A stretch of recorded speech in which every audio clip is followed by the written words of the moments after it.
الحمد لله نحمده ونستعينه ونستغفره ونؤمن به ونتوكل عليه ونعوذ بالله من شرور أنفسنا ومن سيئات أعمالنا من يهده الله فلا مضل له ومن يضلله فلا هادي له وأشهد أن لا إله إلا الله وحده لا شريك له وأشهد أن سيدنا ومولانا محمدا عبده ورسوله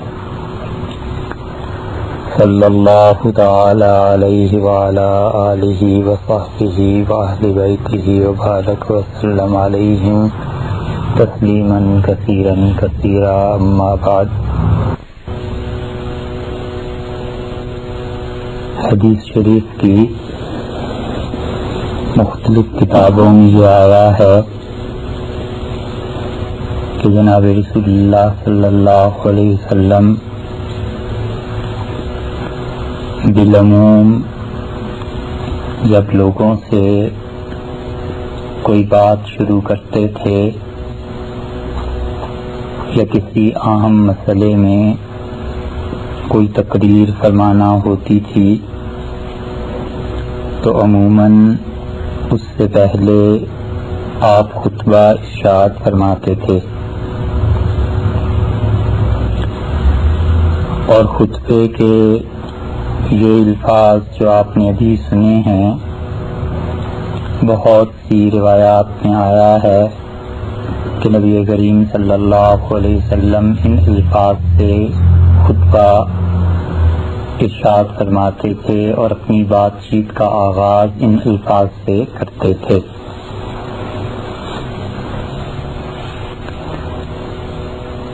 آج جس اچھے کام کے لیے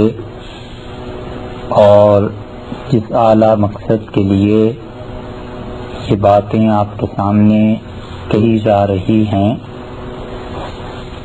ان تمام باتوں کا عنوان یہ ہے کہ نبی کریم صلی اللہ علیہ وسلم کی سیرت طیبہ کا بیان کیا جائے.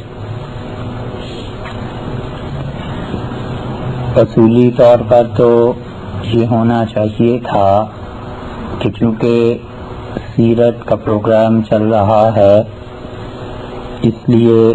تفسیر کا پروگرام چل رہا ہے تو اس لیے اس مرتبہ بھی قرآن پاک کی تفسیر بیان کی جاتی،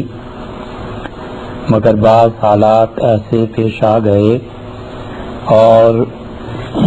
بعض مجبوریاں ایسی ہوئیں کہ بہت سے وجوہ کی بنا پر بہت سے احباب نے یہ تجویز رکھی کہ بجائے تفسیر کے اس ماہ مبارک میں جناب رسول اللہ صلی اللہ علیہ وسلم کی سیرت پاک کا بیان ہو. اور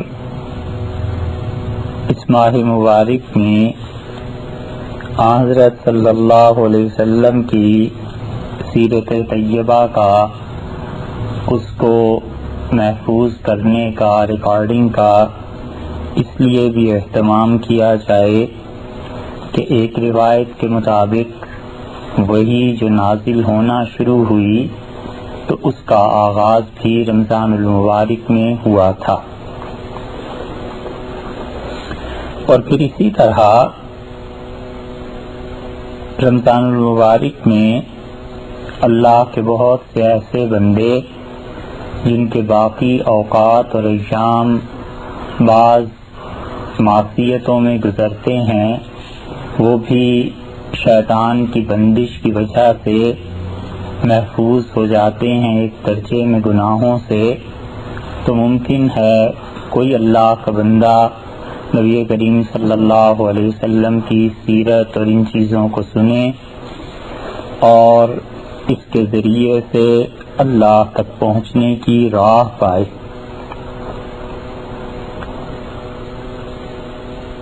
سیرت جو ہے نبی کریم صلی اللہ علیہ وسلم کی یہ کس چیز کا نام ہے اور اس کے لیے امت میں کیا کیا محنتیں ہوئی ہیں وہ تو انشاءاللہ اس سے آئندہ بیان میں بات ہوگی، مگر یہ سمجھنا چاہیے کہ سیرت کو، حضرت صلی اللہ علیہ وسلم کے بیانات کو، ان کے احوال کو، وقائع کو اور ان تمام کیفیات کو جو مختلف کتابوں میں حدیث کے مختلف ابواب میں آئی ہیں، امت تک پہنچانا اہل علم نے اسے اپنا فرض سمجھا ہے۔ اور یہ پتہ ہونا چاہیے کہ جس نبی علیہ السلام کی لوگ پیروی کرتے ہیں اور جس رسول صلی اللہ علیہ وسلم کے نقش قدم پر لوگ چلتے ہیں اور جنہوں نے دعوت دی اللہ کی طرف اور جنہوں نے زندگی کا گزارنے کا انداز بتلایا اور جن کی سنن طیبہ کی پیروی اللہ کی رضا اور خوشنودی کا موجب ہے، ان کے احوال اور ان کی چیزیں کیا تھیں۔ یہ معلوم ہونا چاہیے کہ نبی کریم صلی اللہ علیہ وسلم نے اپنی زندگی کہاں گزاری، انہیں کیا کیا چیزیں پیش آئیں، ان کا کفار کے ساتھ کیا معاملہ رہا، جن لوگوں نے انہیں ماننے سے، ان کی رسالت سے، ان کی نبوت سے انکار کیا، وہ لوگ جب میدان جنگ میں آپ کے سامنے آئے تو پھر کیا حالات تھے، اور جب وہ لوگ مسلمان ہو گئے تو آپ کا رویہ پھر ان کے ساتھ کیا تھا، اور آپ کی پیدائش سے پہلے جو آپ کا خاندان تھا یہ کن مراحل سے گزرا، آخر یہ اتنی بڑی تبدیلی جو کائنات میں آئی اور صرف زمین پہ ہی نہیں آسمانوں میں بھی آئی، اور ایسی بڑی تبدیلی جس نے اس پوری کائنات کو پلٹ کر رکھ دیا، اس تبدیلی کے لیے کب سے تیاری ہو رہی تھی۔ پھر نبی کریم صلی اللہ علیہ وسلم کسی ایسے گھرانے میں نہیں پیدا ہوئے جو عربوں میں غیر معروف اور بے نشان ہو، بلکہ آپ کی پیدائش اور اس کے بعد آپ کے حالات،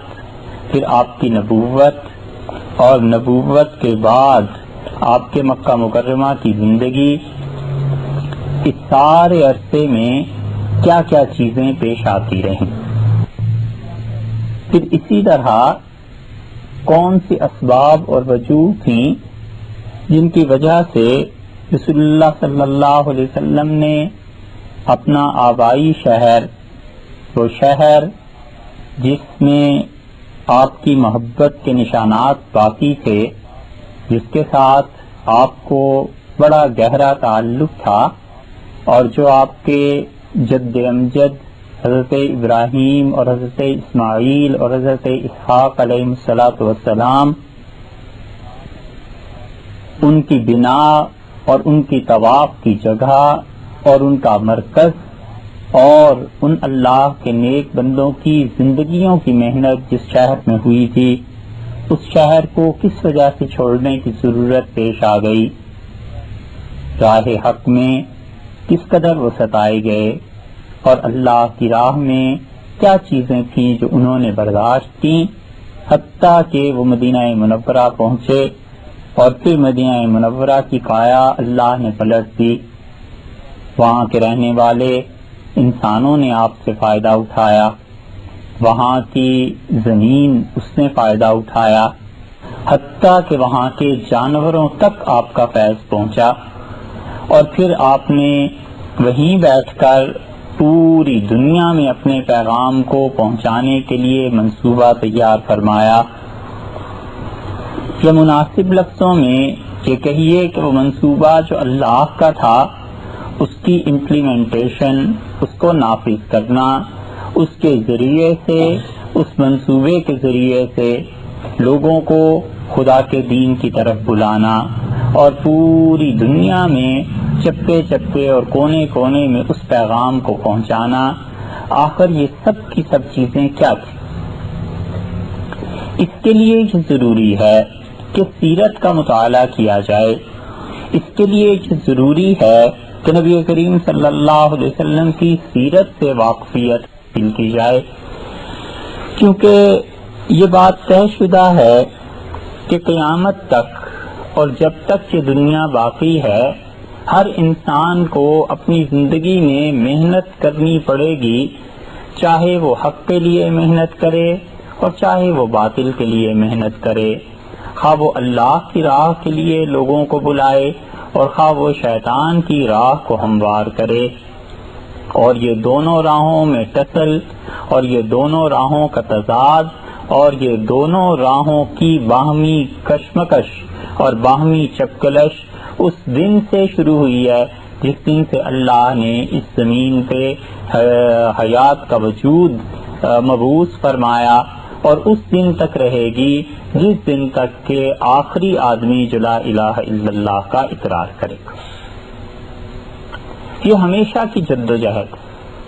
اور یہ کفر اور اسلام اور یہ حق اور باطل اور یہ سچ اور جھوٹ اور یہ اللہ کی راہ میں محنت کرنا اور یہ شیطان کی راہ کی طرف بلانا دریا کے دو کنارے ہیں جو متواسی تو چل سکتے ہیں، اور میل ہا میل اور اس سے بھی زیادہ کوئی پیمانہ ہو تو اتنے بھی متوازی جا سکتے ہیں، مگر یہ نہیں ہو سکتا کہ کہیں پہنچ کر یہ دونوں ایک ہو جائیں، اور اگر ان کے ملانے کی کوئی صورت ہوگی تو پھر حق اور باطل ایک دوسرے میں ان کی تلبیس ہو جائے گی، حق اور باطل گڈمڈ ہو جائیں گے، پھر نہ حق کا وجود صحیح رہے گا اور نہ ہی باطل کا وجود اپنی اصلی شکل میں برقرار رہے گا۔ تو جب ہر آدمی کو زندگی میں اگر وہ کسی مقصد کے تحت کام کر رہا ہے، اگر وہ اپنی زندگی کسی مقصد کے تحت گزار رہا ہے، تو اپنا وزن، اپنا بوجھ، اپنی ووٹ، اپنی رائے کسی ایک طرف کو ڈالنی پڑے گی، اور جب وہ کسی بھی ایک طرف کو جھکے گا تو لازمی بات ہے دوسری چیز اس کی مخالفت میں آ جائے گی۔ اس مخالفت میں اس کا رویہ کیا ہونا چاہیے، اس مخالفت میں اسے کس حد تک مصلحت کی راہ اختیار کرنی ہے، کیا جواب دینا ہے، یہ سب کی سب چیزیں معلوم ہونے کے لیے یہ ضروری تھا کہ کوئی نہ کوئی نمونہ اس کے سامنے ہوتا، اور وہ نمونہ نبی کریم صلی اللہ علیہ وسلم کی سیرت ہے۔ اس لیے یہ ضروری ہے کہ سیرت کو سنا جائے، پڑھا جائے، معلوم کیا جائے کہ اتنے کٹھن حالات میں یا اتنی خوشی کے دور میں، غم ہو یا خوشی ہو، اچھائی ہو یا برائی ہو، رسول اللہ صلی اللہ علیہ وسلم نے ان معاملات میں کیا کیا۔ پھر اسی بات کو آپ ایک اور طرح سے بھی دیکھیے کہ انسان کی طبیعت اللہ نے ایسی بنائی ہے کہ اسے بہت سی چیزوں میں آغاز کرنے میں بڑی دشواری پیش آتی ہے، اور قرآن نے اس چیز کو خاص طور پر بیان کیا ہے کہ یہ کام سب سے پہلے کس نے کیا۔ اسی لیے آپ دیکھیے قرآن پاک میں یہ آیا ہے کہ وَلَا تَكُونُوا أَوَّلَ كَافِرٍ بِهِ، اور تم سب سے پہلے کافر نہ بنو۔ اللہ تعالیٰ نے فرمایا ان اول بیت وضع للناس، سب سے پہلا گھر جو اس دنیا میں بنایا گیا تھا طواف کے لیے، اللہ کے قرب کے لیے، حج اور عمرے کے لیے، وہ ہے جو مکہ مکرمہ میں ہے، یعنی بیت اللہ۔ اور بھی متعدد جگہوں پہ ابتدا کا ذکر ہے کہ ابتدا ایک جگہ ہے وَهُمْ بَدَؤُوكُمْ أَوَّلَ مَرَّةٍ، انہوں نے سب سے پہلے شرارتیں شروع کی تھی تمہارے مخالفین نے، اور یہ جو کچھ تم اس کے مقابلے میں اس موقع پر کر رہے ہو یہ تو اصل میں اس کا جواب ہے، تم پر الزام نہیں۔ اور اسی معنی میں نبی کریم صلی اللہ علیہ وسلم کی وہ حدیث آتی ہے کہ آپ نے فرمایا جو شخص بھی قتل کرتا ہے اس کو ایک گناہ سے لکھا ہی جاتا ہے، اور اس کا وہ گناہ اس کے بھی حصے میں جاتا ہے جس نے دنیا میں قتل کا آغاز کیا تھا، یعنی اس کے حصے میں ایک تو وہ قتل آیا جس نے آغاز کیا تھا، پہلا آدم علیہ السلام کا بیٹا جو قتل ہوا تھا، اس کے قاتل کے حصے میں ایک گناہ تو وہ گیا، اور اس زمین کو سب سے پہلے خون کی لذت اور خون کے رنگ سے اس نے آشنا کیا تھا، تو قیامت تک جتنے قتل ہیں ان کا ایک حصہ اس کے کھاتے میں بھی جائے گا۔ تو طبیعت ایسی ہے انسان کی کہ بہت مرتبہ وہ کسی چیز کے آغاز سے ڈرتا ہے،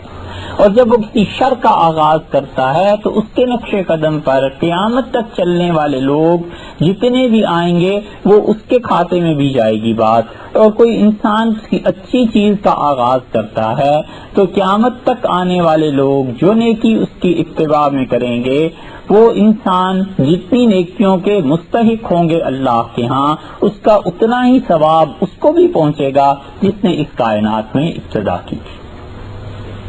تو ایک نمونہ چاہیے انسان کو، کوئی آغاز کرنے والا چاہیے، اور بعض والے لوگ اپنی شخصیت کو، اپنی سیرت کو، اپنے آپ کو اس جیسا بناتے ہیں۔ تو جب انسان کی طبیعت ایسی ٹھہری تو پھر سب سے اچھی ہستی جو اس کائنات میں، سب سے عمدہ انسان جس کو اللہ نے مبعوث کیا وہ نبی کریم صلی اللہ علیہ وسلم تھے۔ اس لیے جس کو ان کی سیرت کا جتنا زیادہ علم ہوگا اور جو ان کی جتنی زیادہ پیروی کرے گا، وہ اپنے آپ کو ان کے رنگ میں سمونے کی کوشش کرے گا،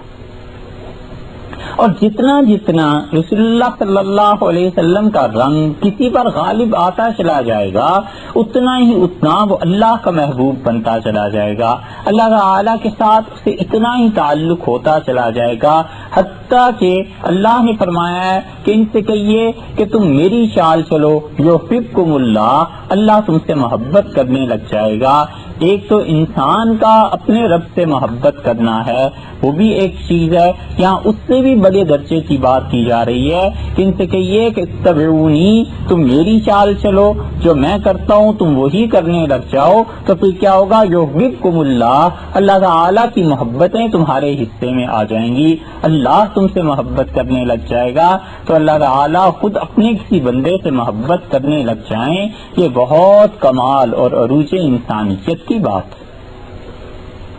اس لیے سیرت سے معرفت حاصل کرنا ضروری ہے تاکہ انسان اپنی زندگی ان جیسی بنا سکے، یا کم سے کم کوشش کر سکے، اسے پتا ہو کہ رسول اللہ صلی اللہ علیہ وسلم نے کس کس معاملے میں کیا کیا تھا، مجھے ویسے ہی کرنا ہے، اور اگر سرے سے علم ہی نہ ہو تو پھر کیا کرے گا۔ اس لیے سب سے پہلی اینٹ اور پہلا پتھر اور بنیاد اللہ کی توفیق سے وہ علم ہے کہ انسان کو علم ہونا چاہیے کہ کیا چیز صحیح تھی، کیا چیز غلط تھی۔ تو رسول اللہ صلی اللہ علیہ وسلم کے حالات اور واقعات اور ان چیزوں کا جب علم ہو جائے گا تو پھر اس کے بعد وہ انسان اپنے آپ کو ایسا بنائے گا۔ سیرت کا یہ پہلو کہ رسول اللہ صلی اللہ علیہ وسلم کا خاندان کیا تھا اور ان کے آباء و اجداد کون تھے اور کہاں پیدائش ہوئی اور کہاں تشریف لے گئے اور کہاں وفات ہوئی، یہ ایک حصہ ہے سیرت کا، کل سیرت کے نہیں۔ کل سیرت جو ہے وہ انشاءاللہ پھر عرض کریں گے، مگر فی الحال کہنے کا مقصد یہ ہے اور کہنا یہ مطلوب ہے کہ سیرت طیبہ کی معرفت حاصل کی جائے۔ جب سیرت کی معرفت اور علم آئے گا تو اس سے نتیجہ کیا نکلے گا؟ نتیجہ یہ کہ رسول اللہ صلی اللہ علیہ وسلم کی محبت بڑھے گی۔ انسان اپنے خاندان کے حالات سنتا ہے،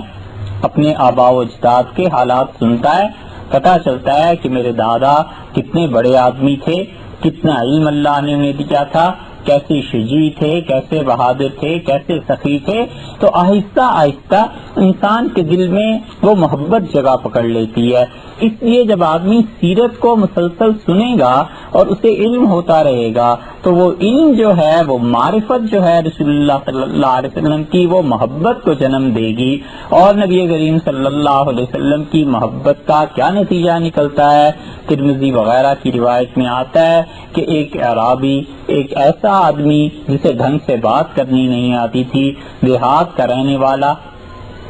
وہ آیا، اور اس نے دور سے کھڑے ہو کے نبی کریم صلی اللہ علیہ وسلم کا اسم گرامی لے کے چیخنا شروع کیا، اس کا یا محمد یا محمد، ارے محمد صلی اللہ علیہ وسلم، ارے محمد صلی اللہ علیہ وسلم، میری بات سنی۔ صحابہ کرام رضی اللہ عنہم کہتے ہیں ہمیں تکلیف پہنچی، پریشانی ہوئی، ناگوار گزرا کہ کس طرح نبی کریم صلی اللہ علیہ وسلم کے اسم گرامی کو بار بار لے رہا ہے۔ تو رسول اللہ صلی اللہ علیہ وسلم نے بالکل برا نہیں منایا، حتیٰ کہ وہ آپ کے قریب آ گیا اور اس نے کہا میں آپ سے ایک بات پوچھنے آیا ہوں۔ آپ نے فرمایا کیا؟ چل پوچھ۔ تو اس نے کہا میں یہ پوچھنے آیا ہوں کہ کوئی آدمی وہ اعمال نہ کر سکے جو آپ کرتے ہیں۔ خلاصہ اس گفتگو کا یہ تھا کہ وہ شریعت پہ اتنا عمل پیرا نہ ہو جتنے آپ کی طرف سے احکامات ملتے ہیں، جتنے اس کے تقاضے ہیں۔ تو پھر اس انسان کو محبت بھی ہو آپ سے، تو معلوم ہوا کہ دو چیزیں جمع ہو جاتی ہیں، نبی کریم صلی اللہ علیہ وسلم کی محبت بھی اور اس کے ساتھ کچھ اللہ کی نافرمانی بھی، جس کو دوسرے لفظوں میں فسق سے تعبیر کرتے ہیں۔ تو اس نے کہا آپ سے محبت تو ہو لیکن جو آپ کی اطاعت کا، آپ کی بات کو ماننے کا حق بنتا ہے وہ نہ کر سکے، تو آپ ایسے شخص کے بارے میں کیا ارشاد فرماتے ہیں؟ تو آپ نے فرمایا المرء مع من احب، انسان اسی کے ساتھ اٹھایا جائے گا جس کے ساتھ وہ محبت کرتا ہے، انسان اسی کے ساتھ رہے گا جس کے ساتھ وہ محبت کرتا ہے۔ حدیث میں آیا ہے، حضرت انس رضی اللہ عنہ ایک اور روایت میں آتا ہے، فرماتے تھے کہ ہم نے ایک دوسرے کو دیکھا، خوشی سے لوگوں نے ایک دوسرے کو مبارکباد دی اور انہوں نے کہا ہمارے اعمال تو رسول اللہ صلی اللہ علیہ وسلم کے اعمال تک نہیں پہنچ سکتے، لیکن آج آپ نے اتنی زبردست بات کہی ہے، آپ نے کہا ہے کہ لوگ اسی کے ساتھ ہوں گے جس سے وہ محبت کرتے تھے، تو ہمیں بلا شبہ رسول اللہ صلی اللہ علیہ وسلم سے محبت، نبی کریم صلی اللہ علیہ وسلم سے ان لوگوں کو کتنی محبت تھی کہ آپ سے عرض کرتے ہیں کہ اس محبت کا کوئی پیمانہ، کوئی اندازہ نہیں کیا جا سکتا، ایسے جیسے سمندر تھے محبت کے ان کے دلوں میں، اور رسول اللہ صلی اللہ علیہ وسلم کے لیے ان سمندروں کے دھانے کھول دیے تھے ان لوگوں نے، اتنی محبت تھی۔ تو سیرت طیبہ کا مطالعہ اور بار بار رسول اللہ صلی اللہ علیہ وسلم کا تذکرہ اور ان کے حالات کا سننا اور ان کا کسی شخص کے لیے آئیڈیل بن جانا، لازمی بات ہے کہ اس شخص کو ان سے محبت ہو جائے گی، اور محبت کا لازمی نتیجہ یہ نکلتا ہے کہ آپ نے فرمایا وہ ہمارے ساتھ رہے گا۔ تو کسی بھی انسان کی اس سے زیادہ معراج کیا ہو سکتی ہے کہ اسے رسول اللہ صلی اللہ علیہ وسلم کی معیت نصیب ہو جائے، ان کے ساتھ رہنا نصیب ہو جائے، اس دنیا کے بعد جنت میں، آخرت میں، کسی بھی مقام پر اس کا حشر رسول اللہ صلی اللہ علیہ وسلم کے ساتھ ہو جائے، تو اس کے بعد کون سی ایسی نعمت رہ جاتی ہے جس کی وہ تمنا کر سکتا ہے؟ اللہ کی رضا اسے کہیے، خدا تعالیٰ کی خوشنودی کہیے، رسول اللہ صلی اللہ علیہ وسلم کی معیت کہیے، جنت میں جانا کہیے، یہ سب ایک ہی حقیقت کے مختلف نام ہیں۔ تو رسول اللہ صلی اللہ علیہ وسلم کے ساتھ رہنا اور ان کی معیت کا نصیب ہونا ایسی چیز ہے جس کی بڑے بڑے اکابر صحابہ کرام رضی اللہ عنہ نے تمنا کی ہے۔ یہ جتنی سیرت کی بنیاد رکھ رہے ہیں، آپ دیکھیے سیرت کا علم اور اس علم کے نتیجے میں معرفت، اور معرفت کے نتیجے میں محبت، اور محبت کے نتیجے میں معیت اور ساتھ رہنا، اسی کو آپ اگر ریورس میں چلائیں تو جن لوگوں کو محبت تھی رسول اللہ صلی اللہ علیہ وسلم سے، وہ چاہتے تھے کہ معیت نصیب ہو جائے۔ یہی وجہ تھی کہ حضرت حسن رضی اللہ عنہ نے تمنا کی، حسن ابن علی رضی اللہ عنہ نے، کہ ان کی قبر رسول اللہ صلی اللہ علیہ وسلم کی قبر مبارک کے ساتھ بنائی جائے، اور یہی وجہ تھی کہ حضرت عمر رضی اللہ عنہ نے اپنے بیٹے عبداللہ ابن عمر رضی اللہ عنہ کو بھیجا اور کہا کہ عائشہ رضی اللہ عنہا سے پوچھنا کہ اگر وہ اجازت دیں تو عمر کی قبر وہاں بنا دی جائے. تو حضرت عمر رضی اللہ عنہ کو جب اطلاع انہوں نے آ کے دی، بہت طویل حدیث آئی ہے صحیح بخاری میں، اس کا خلاصہ یہ کہ جب وہ آئے ہیں اور انہوں نے کہا کہ اذن لک، آپ کے لیے اجازت دے دی گئی ہے، ام المومنین رضی اللہ عنہا نے اجازت دے دی ہے، تو حضرت عمر رضی اللہ عنہ نے اللہ کا شکر ادا کیا اور کہا اکبر ہمی، سب سے بڑا جو پریشانی اور فکر کا مسئلہ تھا میرے لیے وہ یہی تھا کہ قبر کی جگہ معلوم نہیں ملے گی یا نہیں. تو یہ محبت ہی ہے. اس محبت نے تقاضا کیا کہ حضرت صلی اللہ علیہ وسلم کے ساتھ رہا ہے. اس محبت کی وجہ سے وہ معیت چاہتے تھے، اس محبت ہی کی وجہ سے وہ چاہتے تھے کہ حضرت صلی اللہ علیہ وسلم کے ساتھ رہیں. اور پھر اس سے بھی پیچھے آپ جائیے تو انہوں نے اپنی زندگی ساری رسول اللہ صلی اللہ علیہ وسلم کے ساتھ گزاری تھی، ایک ایک حالت، ایک ایک چیز دیکھی تھی. تو وہ انہوں نے سیرت کا براہ راست علم حاصل کیا. علم حاصل کرنے کیا معنی؟ سیرت طیبہ کا مشاہدہ کیا. اس مشاہدے کے نتیجے میں محبت آئی اور محبت کے نتیجے میں معیت آئی، اور وہ اتنی پختہ، اتنی گہری تھی کہ رسول اللہ صلی اللہ علیہ وسلم ایک دن تشریف لے جا رہے تھے. مشکات کی روایت میں آتا ہے کہ آپ کے ایک ہاتھ میں حضرت ابوبکر رضی اللہ عنہ کا ہاتھ تھا اور دوسرا ہاتھ آپ کا حضرت عمر رضی اللہ عنہ نے اپنے ہاتھوں میں تھاما ہوا تھا. اور رسول اللہ صلی اللہ علیہ وسلم نے اس منظر کو محسوس فرمایا اور اس کیفیت کو، اور آپ نے فرمایا ہاں قضا نبرس، اسی طرح انشاءاللہ قبروں سے بھی اٹھیں گے، اسی طرح قیامت میں اللہ کے ہاں پیشی ہو جائے گی. تو یہ سب محبت تھی رسول اللہ صلی اللہ علیہ وسلم کی. اس لیے یہ کہا تو وہ محبت حضرت صلی اللہ علیہ وسلم کی، ان کی معیت اللہ کی رضا یہی ہے، اللہ کی خوشنودی ہے. اور اس سے بڑا کام نہیں ہو سکتا کسی انسان کا کہ اللہ تعالیٰ اس سے راضی ہو جائے اور خدا کی خوشی اسے زندگی میں نصیب ہو جائے. سیرت کو ایک اور پہلو سے بھی آپ دیکھیں تو قرآن پاک میں اللہ تعالیٰ نے سیرت کو بیان کیا ہے، انبیاء علیہ السلام کی سیرتوں کو بیان کیا ہے. قرآن پاک میں متعدد مقامات پر یہ بتایا گیا ہے کہ حضرت ابراہیم علیہ السلام کیسے تھے، حضرت نوح علیہ السلام کیسے تھے، فلاں نبی علیہ السلام کیسے تھے. اور اللہ نے اتنا اہتمام کیا انبیاء علیہ السلام کی سیرتوں کا کہ کسی پر داغ کسی نے لگا دیا، کسی نے کوئی ایسی بات کر دی جو بات علیہ باللہ مقام نبوت کے منافی تھی، اور ان انبیاء علیہ السلام کا اس جھوٹ سے دور دور تک کا کوئی تعلق نہیں تھا. قرآن نے اس جھوٹ کو بالکل صاف واضح بیان کیا اور بتایا کہ یہ جھوٹ ہے. قرآن نے صاف ذکر کیا کہ یہ جو کچھ لوگ اس کے بارے میں کہہ رہے ہیں اس میں کوئی ایسی بات نہیں تھی. حضرت موسیٰ علیہ السلام پر یہودیوں نے ایک الزام لگایا تو اللہ تعالیٰ نے فرمایا کہ فَبَرَّأَهُ اللَّهُ مِمَّا قَالُوا، جو کچھ یہودی حضرت موسیٰ علیہ السلام کے متعلق کہتے تھے ہم نے کیا کیا، صاف بتا دیا کہ وہ اس الزام سے بری ہیں. اور پھر اللہ نے فرمایا وَكَانَ عِندَ اللَّهِ وَجِيهًا، اور وہ جو تھے اللہ کے نزدیک بڑی عزت والے آدمی تھے،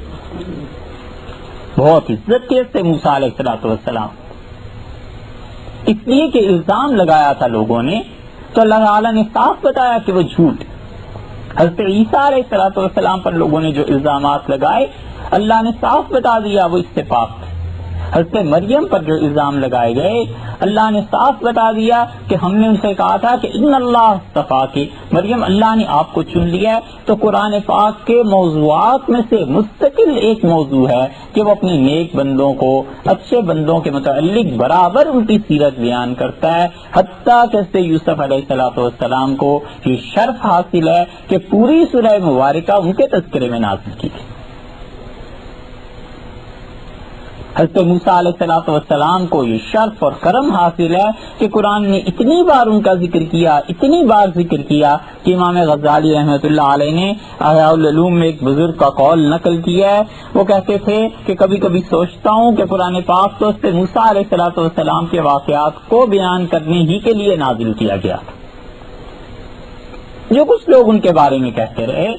اللہ تعالیٰ نے صاف بتا دیا کہ ہمارے پیغمبر علیہ السلام کیسے اچھے تھے. خود اللہ کے متعلق جو کچھ لوگوں نے بری باتیں کی، اللہ تعالیٰ نے صاف بتا دیا کہ تمہارا پروردگار ایسا نہیں ہے۔ یہ جو سیرتوں کے انبیاء علیہ الصلوۃ والسلام کی سیرتوں کے بیانات ہیں، قرآن میں آخر کیوں یہ بار بار بیان کیا ہے؟ اگر کوئی اس کی وجہ ہے تو وہ وہی وجہ ہے جس وجہ کے تحت رسول اللہ صلی اللہ علیہ وسلم کی سیرت طیبہ کا بیان کیا جاتا ہے۔ اللہ تعالیٰ نے سورہ ہود میں 12ویں پارے میں ارشاد فرمایا ہے کہ وَكُلًّا نَقُصُّ عَلَيْكَ مِنْ أَنْبَاءِ الرُّسُلِ، اور ہم انبیاء علیہ الصلوۃ والسلام کے یہ حالات، یہ واقعات جو آپ پر بیان کرتے ہیں، مَا نُثَبِّتُ بِهِ فُؤَادَكَ، اس لیے کہ آپ کا دل اپنی جگہ پر قائم رہے۔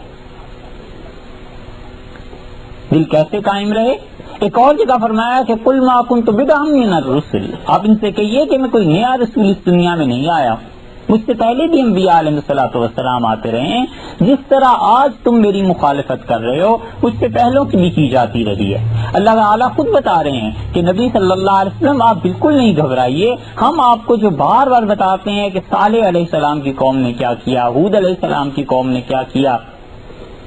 موسیٰ علیہ السلام پر کیا گزری، عیسیٰ علیہ الصلوۃ والسلام کے متعلق کیا تھا، یونس علیہ الصلوۃ والسلام پر کیا حالات طاری ہوئے، یہ سب کی سب چیزیں ہم اس لیے بتاتے ہیں مَا نُثَبِّتُ بِهِ فُؤَادَكَ، اور تاکہ آپ کا دل اپنی جگہ پر قائم رہے۔ تو سیرت طیبہ کو جب آدمی پڑھتا ہے، سنتا ہے، تو پھر جب آدمی پر حق کی راہ میں وہ کٹھن مراحل آتے ہیں، جب انسان کو تکالیف پہنچتی ہیں، تو احساس ہوتا ہے کہ میں اس راہ میں تنہا نہیں چل رہا، مجھ سے پہلے بھی اللہ کے نیک بندے چلتے رہے ہیں، اور اللہ کا سب سے اچھا اور نیک بندہ یعنی نبی کریم صلی اللہ علیہ وسلم، انہوں نے اس راہ کو طے کیا ہے۔ ان کی راہ میں کانٹے تھے اور انہوں نے ان کانٹوں کو ہٹا کر راہوں کو صاف کیا ہے۔ تو سیرت کا اس لیے بھی کسی آدمی کو پڑھنا اور معلوم ہونا ضروری ہے، اس کے حالات اور واقعات کا علم ہونا ضروری ہے کہ حق کی راہ میں اس کی زندگی میں اگر تکالیف اور پریشانیاں آتی ہیں تو اس کے سامنے ایک نمونہ موجود۔ پھر یہ سیرت صرف مسلمانوں ہی کے لیے نہیں، کافروں کو بھی راہ ہدایت دیتی۔ ہمارا دور ایسا ہے کہ حضرت صلی اللہ علیہ وسلم کی سیرت طیبہ پر دنیا کی تقریباً ہر زبان میں کتابیں ملیں گی۔ انگلش میں اتنا لٹریچر ملے گا حضرت صلی اللہ علیہ وسلم پر کہ ایک چھوٹی سی لائبریری تیار کی جا سکتی ہے۔ کرنے والوں نے بڑی کڑی تنقید کی ہے، تنقید سے بڑھ کر تنقیص بھی کی ہے،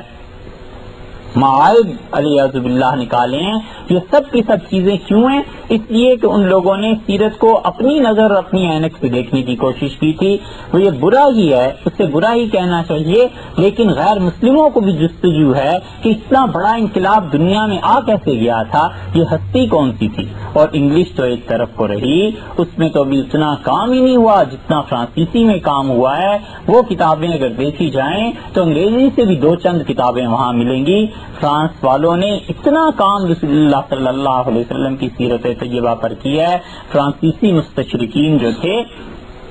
انہوں نے مستقل موضوعات بنا بنا کر ان چیزوں کو لکھا ہے۔ کس وجہ سے؟ اس لیے کہ وہ جاننا چاہتے تھے کہ یہ کون ہے۔ ان کے سامنے اگر سیرت کی صحیح تصویر پیش کی جائے،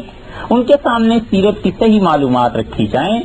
اور انہیں بتایا جائے کہ ان اسباب اور عوامل سے یہ کام ہوئے تھے، جو تم سمجھتے ہو وہ نہیں تھا، آپ جس نتیجے پر پہنچے ہیں یہ نتیجہ ان مقدمات کی بنیاد پر قائم کیا گیا اور یہ مقدمات درست نہیں ہیں۔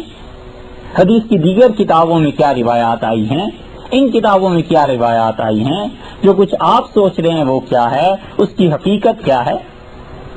تو صورتحال بہت مختلف ہو جاتی۔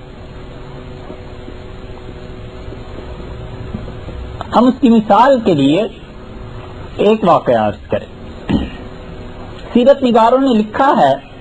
کہ نبی کریم صلی اللہ علیہ وسلم شام کے سفر میں اپنے بچپن میں جب حضرت ابو طالب کے ساتھ گئے تو وہاں پر ایک عیسائی راہب تھا بحیرہ، اس سے ملاقات ہوئی۔ اب وہ روایت کس درجے کی ہے انشاءاللہ اس پہ بات ہوگی، بحث آئے گی، مگر اس روایت میں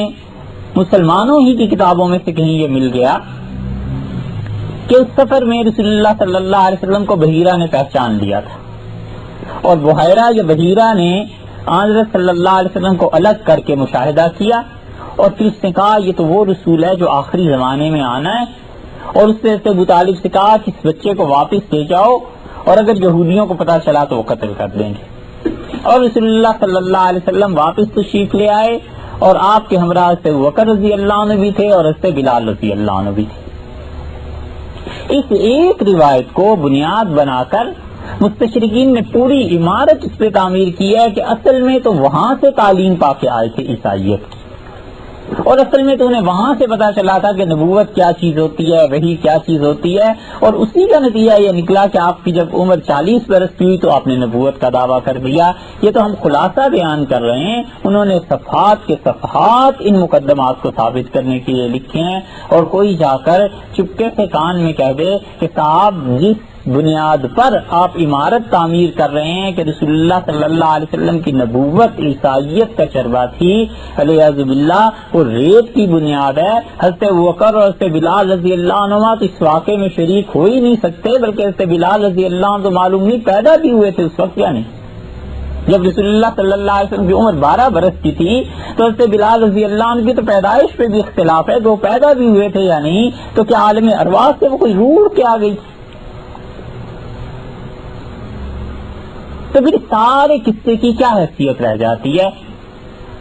لیکن بعض مرتبہ مستشرقین کو پتہ بھی ہوتا ہے، تعصب اور علمی خیانت کی وجہ سے وہ اس چیز کو ہوا دیتے ہیں. اور بعض اوقات ایسے بھی ہوتا ہے کہ کسی کو اصل صورتحال کا علم نہیں ہوتا، اسے حدیث کی ساری کتابوں سے واقفیت نہیں ہوتی، تو اس لیے وہ غلط مقدمات اور نتائج بتاتا ہے. اس لیے حضرت صلی اللہ علیہ وسلم کی سیرت اگر منقع ہو جائے، تنقیح ہو جائے اور غلط روایات اور یہ چیزیں اس سے نکال کر صاف ستھرے طریقے پر پیش کی جائے تو امید کی جا سکتی ہے کہ ممکن ہے کسی غیر مسلم کو اس سے ہدایت ملے. ممکن ہے کوئی انسان سچ کی اور حقانیت کی تلاش میں نکلے اور اسے اندازہ ہو کہ رسول اللہ صلی اللہ علیہ وسلم کے متعلق جو کچھ کہا گیا ہے اور لکھا گیا ہے تعصب کے ساتھ وہ سب غلط ہے اور تعصب سے ہٹ کر وہ حق کی راہ پر. تو اس سیرت طیبہ کا فائدہ غیر مسلموں کو بھی ہے کہ ان تک بھی بات پہنچائی جا سکتی ہے. اور پھر دیکھیے ہر نبی علیہ الصلوۃ والسلام نمونہ تھے، اللہ نے انہیں بھیجا تھا، مگر اس نمونے میں ایسی چیزیں بھی تھیں جن کا ظہور نہیں ہوا. ایک اصول کی بات سمجھنی چاہیے اور بہت محتاط رہنا چاہیے اس معاملے میں کہ اپنے نبی صلی اللہ علیہ وسلم کی سیرت بیان کرتے ہوئے علیہ باللہ اس تقابل میں اللہ کسی اور نبی کی ذرہ برابر بھی تنقیص ہو جائے تو ایمان جانے کا خدشہ ہے. یہ کوئی طریقہ نہیں ہے کہ ہم رسول اللہ صلی اللہ علیہ وسلم کی شخصیت کے فضائل اور اعمال اور ان کی سیرت بیان کرتے ہوئے ان کے تقابل میں حضرت موسیٰ اور حضرت عیسیٰ علیہ السلام کا ذکر کریں اور ان کو کم درجے کر کے دکھائیں اور رسول اللہ صلی اللہ علیہ وسلم کے لیے ایسی چیز ثابت کر دیں جس کے نتیجے میں ان انبیاء علیہ السلام میں نقائص پیدا ہوتے ہیں علیہ باللہ، تو اس سے ایمان جاتے رہنے کا خدشہ ہے. اصل بات یہ ہے کہ اللہ نے کمالات سب انبیاء علیہ السلام میں رکھے تھے. بعض انبیاء علیہ السلام میں ان کمالات کا ظہور ہوا، اس زمانے کو چاہیے تھے، وہ ٹائم کا تقاضا یہ تھا، اس وقت کی ریکوائرمنٹ یہ تھی کہ اس انسان کے ان کمالات کا ظہور ہو، وہ ہو گیا. اور جن کمالات کا ظہور اس موقع پہ مناسب نہیں تھا اللہ نے اس کی اجازت نہیں دی. وگرنہ بنیادی طور پر ہر نبی میں اوصاف ہوتے ہیں. خود نبوت ہی ایک ایسا وصف ہے، اتنی عظمت کی چیز ہے کہ اس کے مقابلے میں کوئی اور کمال ہیچ نبوت سے بڑا کون سا مقام ہو سکتا ہے جو اللہ تعالیٰ اپنے بندوں میں سے کسی بندے کو عنایت فرمائے. اور نبی کریم صلی اللہ علیہ وسلم میں خاتم الانبیاء تھے، آخری نبی تھے اللہ کے، سب کمالات کا مجموعہ تھے. مگر ہوا یہ کہ پہلے زمانے کی نبوتیں جو تھیں وہ اپنے علاقوں تک، وقت تک محدود تھیں. تو ان انبیاء علیہ السلام میں بعض چیزیں ایسی تھیں جن کا ظہور نہیں ہوا. حضرت صالح علیہ السلام کے زمانے میں بلا شک و شبہ وہ نبی تھے، لیکن جہاد اس کی کیا حکمتیں تھیں. حضرت ہود علیہ السلام کے زمانے میں جہاد نہیں تھا. تو اب جب وہ اللہ کی راہ میں لڑے ہی نہیں جہاد اس وقت انسانیت میں آیا ہی نہیں تھا، فرض ہی نہیں ہوا تھا، تو اب کوئی یہ کہنا شروع کرے کہ حضرت ہود اور حضرت صالح علیہ السلام میں یہ کمی تھی، تو کمی کی بات نہیں ہے، بات یہ ہے کہ اس وقت تھا ہی نہیں، اللہ کا حکم ہی نہیں تھا کافروں سے لڑنے کا۔ اس وقت تو اللہ کا حکم یہ تھا کہ اگر آپ کی تبلیغ اور آپ کا کافروں کو بلانا ایک درجے میں پہنچ گیا ہے اور اب اس کے بعد کوئی کام نہیں ہو سکتا، نہیں کیا جا سکتا، تو آپ ہجرت کر جائیے، اللہ کا عذاب ان قوموں سے نپٹ لے گا۔ یہ تو حضرت موسیٰ علیہ السلام پر پہنچ کے انسانیت میں اتنا شعور اور بلوغت آئی ہے کہ اس وقت جہاد فرض کیا گیا۔ ہم ایک مثال اس کی دے رہے ہیں۔ اسی طرح پرانے انبیاء علیہ السلام جو تھے، ان میں بہت سے اللہ کے ایسے بندے تھے جن کے یہاں نمازوں کی یہ ترتیب نہیں تھی جو ہمارے یہاں، حتیٰ کہ اس میں بھی اختلاف ہے کہ اس سے پہلے رکوع بھی تھا یا نہیں تھا، لیکن رسول اللہ صلی اللہ علیہ وسلم کا دین چونکہ قیامت تک رہنا تھا، تو یہاں پر پہنچ کے جتنے بھی کمالات اللہ نے انبیاء علیہ السلام میں رکھے ہیں، ان کمالات کا بہت بڑا وافر حصہ اللہ نے رسول اللہ صلی اللہ علیہ وسلم کو دیا تھا۔ بلا شک و شبہ وہ باقی تمام انبیاء علیہ السلام سے افضل تھے، ان کی صلاحیتیں، ان کی نبوت، ان کی رسالت، ان کے احکامات، یہ سب چیزوں کی قیامت تک چونکہ ضرورت تھی، اس لیے یہ سب کی سب چیزیں سامنے رکھی گئیں اور رسول اللہ صلی اللہ علیہ وسلم کے کمالات سامنے آئے۔ اس بات سے بچنا چاہیے کہ رسول اللہ صلی اللہ علیہ وسلم کی تعریف میں کسی اور کی تنقیص ہو جائے، کسی اور نبی کا مقام اس کے درجے سے گھٹا دیا جائے۔ تو ہم مسلمانوں کے لیے اللہ نے قرآن پاک میں یہ کہا ہے کہ تمہارا یہ عقیدہ ہونا چاہیے کہ تمام کے تمام انبیاء علیہ السلام پر ہم ایمان لائیں، لا نفرق بین احد من رسلہ، ہم اللہ کے رسولوں علیہ السلام میں سے کسی کے درمیان بھی تفریق نہیں کرتے،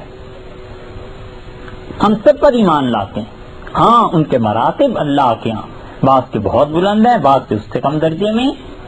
لیکن رسول اللہ صلی اللہ علیہ وسلم ان کے کمالات کا ظہور سب سے زیادہ ہوا،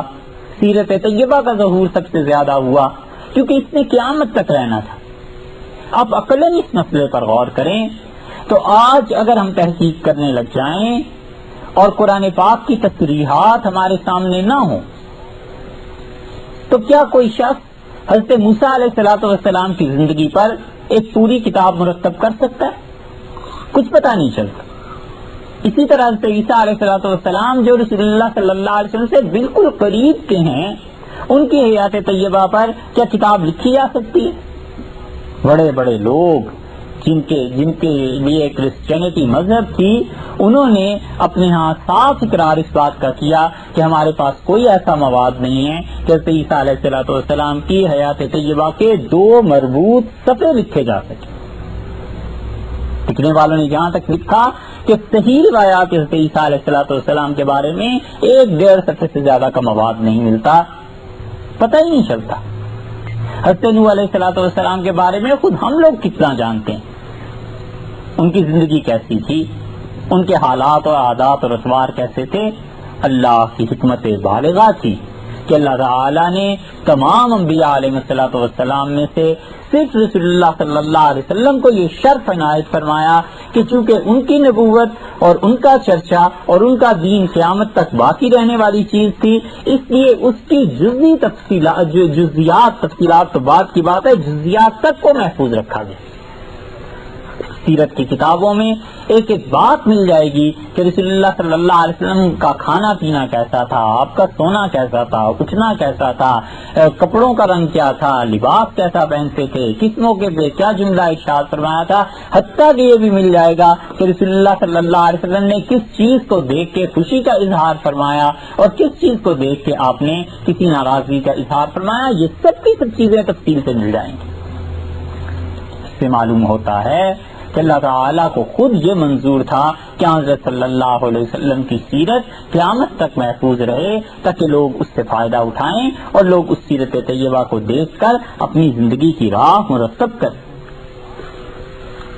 فرض کر لیجیے کہ حدیث کا ذخیرہ باقی نہ رہے، اور فرض کر لیجیے کہ سیرت کے عنوان سے جو کچھ امت میں لکھا گیا ہے یہ کچھ باقی نہ رہے، اور صرف اللہ کی کتاب رہ جائے تو اس قرآن کو دیکھ کر رسول اللہ صلی اللہ علیہ وسلم کی سیرت مرتب کی جا سکتی ہے. اللہ نے خود نبی کریم صلی اللہ علیہ وسلم کی نبوت اور ان چیزوں کے متعلق متعدد جگہ پر چیزیں ارشاد فرمائیں.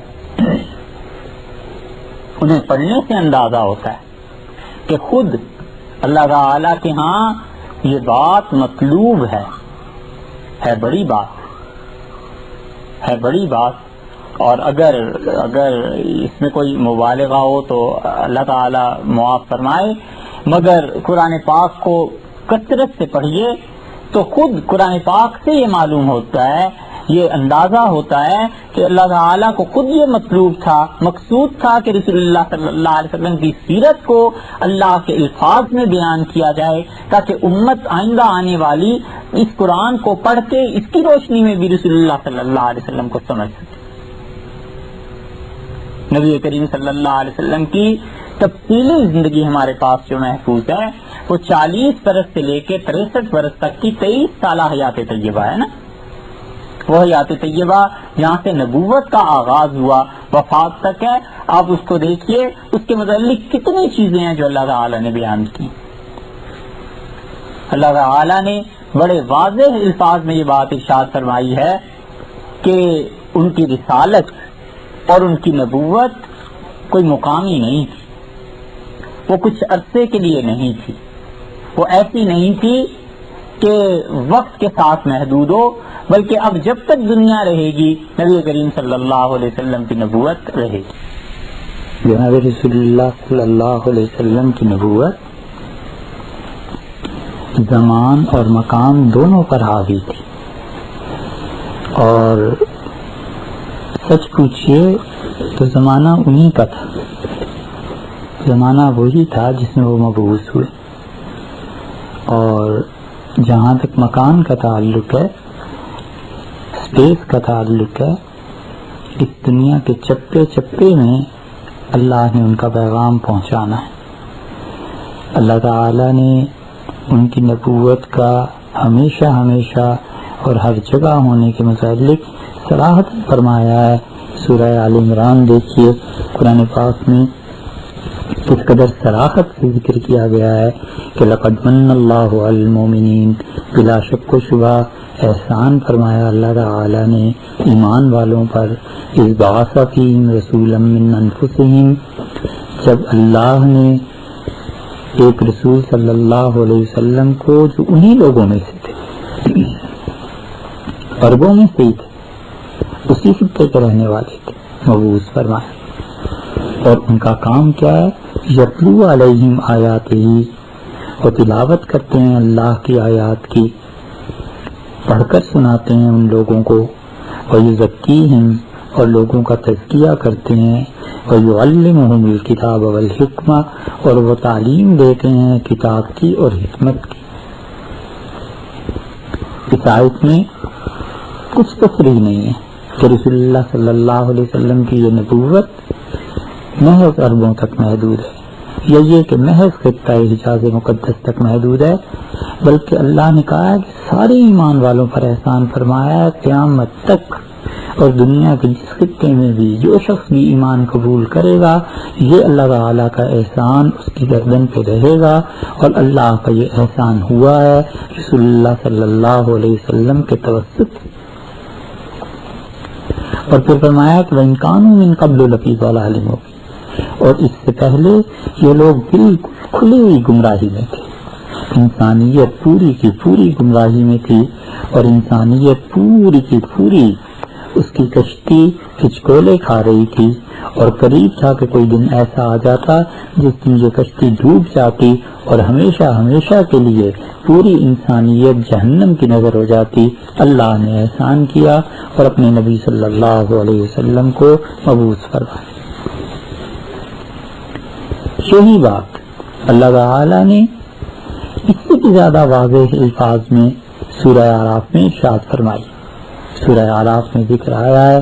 اور اللہ فرماتے ہیں قل یا ایھا الناس، اے ہمارے نبی صلی اللہ علیہ وسلم آپ کہہ دیجئے، اعلان کر دیجئے، صاف بتا دیجئے کہ اے انسانیت کے لوگوں، اے انسانوں، انی رسول اللہ علیکم جمیعا، میں تم سب کی طرف اللہ کا رسول بنا کر بھیجا گیا۔ جمیعا کا یہ لفظ بتلاتا ہے کہ رسول اللہ صلی اللہ علیہ وسلم کی رسالت کسی محدود قوم تک نہیں، بلکہ فرمایا ہے کہ میں تمہارے لیے اللہ کا رسول ہوں، تمہاری طرف بھیجا گیا ہوں تمام کے تمام انسانوں تک۔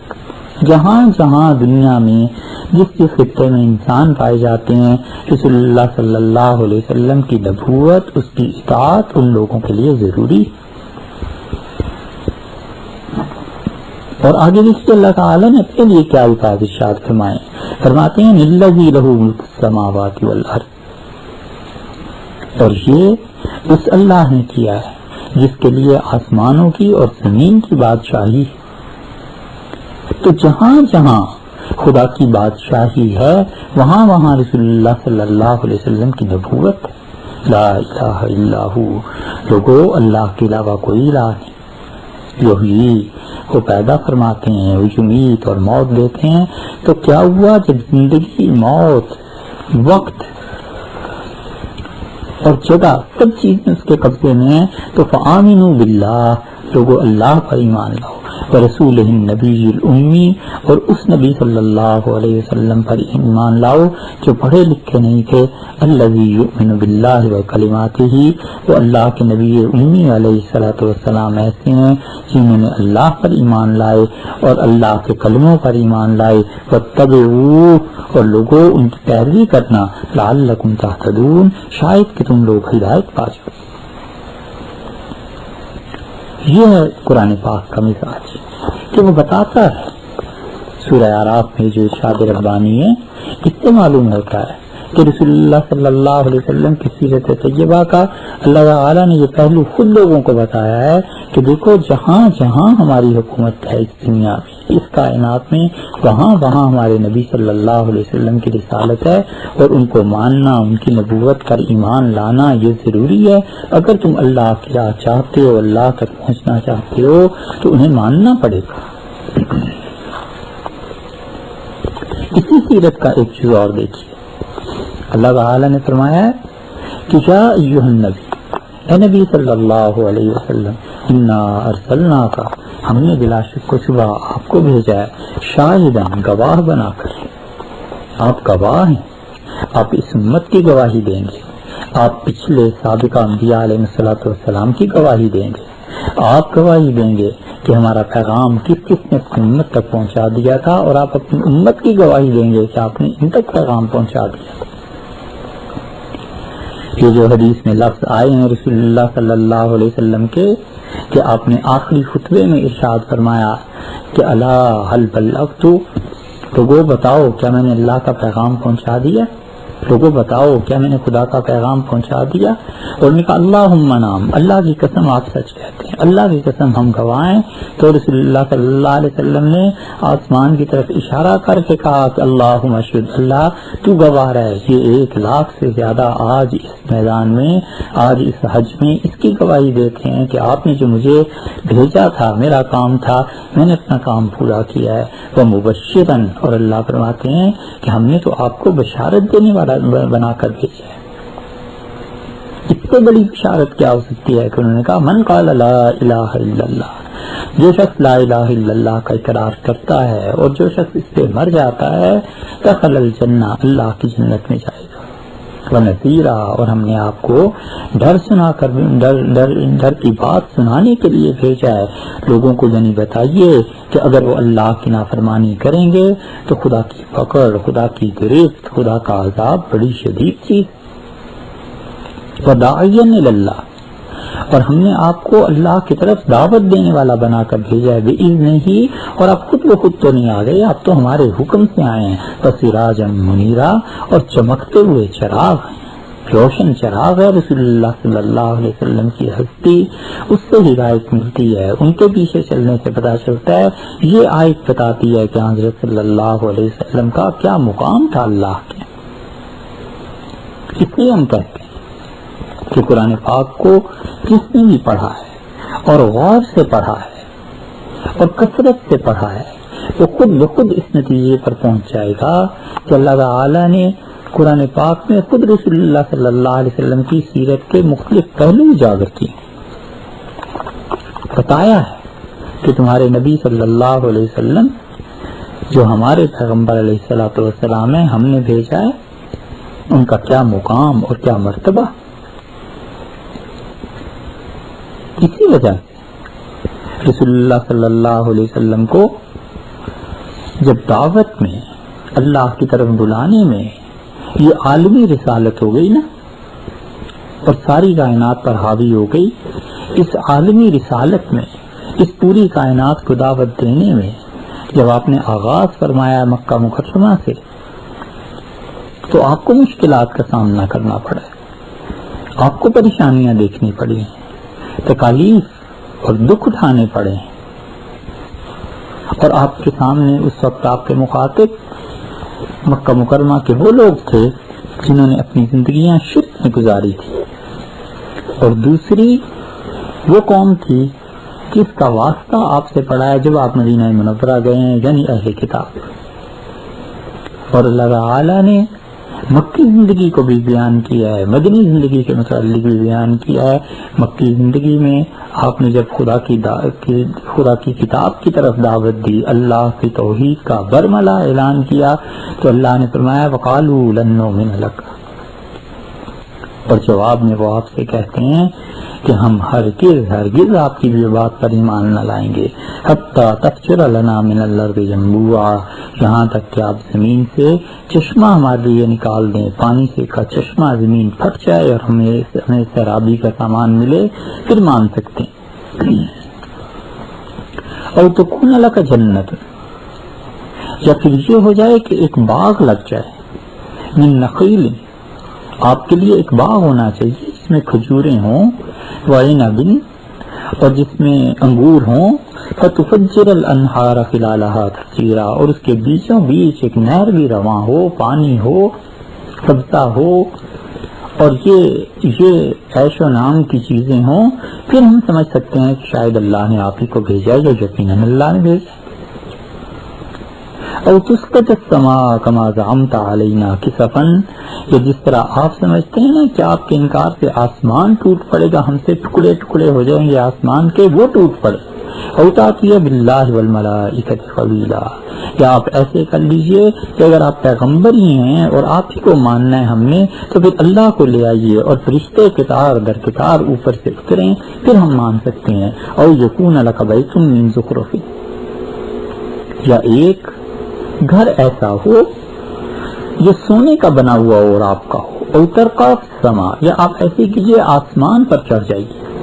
اور اگر آپ آسمان پر بھی چڑھ جائیں نا، وَلَن نُؤْمِنَ لِرُقِيِّكَ، اور اس آپ کا چڑھنا ہم نہیں مانیں گے، حَتَّى تُنَزِّلَ عَلَيْنَا كِتَابًا نَقْرَؤُهُ، یہاں تک کہ ایک کتاب ہم پر نازل ہو جسے ہم اپنی آنکھوں سے پڑھ سکیں۔ یہ کتاب کا نازل ہونا، یہ اللہ کا آنا، یہ وحی اس کا نازل ہونا،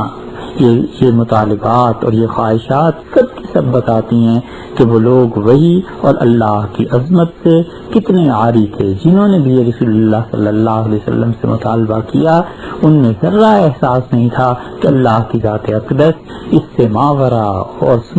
ثم وراء الورا ہے کہ ان ظالموں کی خواہش پر نیچے آ جائے اور آ کے اپنے وجود مقدس کا اظہار فرما دے۔ کتنے سیرت پر روشنی پڑتی ہے کہ رسول اللہ صلی اللہ علیہ وسلم کو کتنے کٹھن حالات کا سامنا کرنا پڑا، اور اس کے جواب میں اللہ فرماتے ہیں قل سبحان ربی، ان سے کہہ دیجئے میرا پروردگار پاک ہے ہر عیب سے، یعنی یہ ساری کی ساری چیزیں تو اس کے قبضے کی ہیں، سونے کے گھر بنانا، باغات کا لگانا، کسی کو آسمان سے بلا لینا،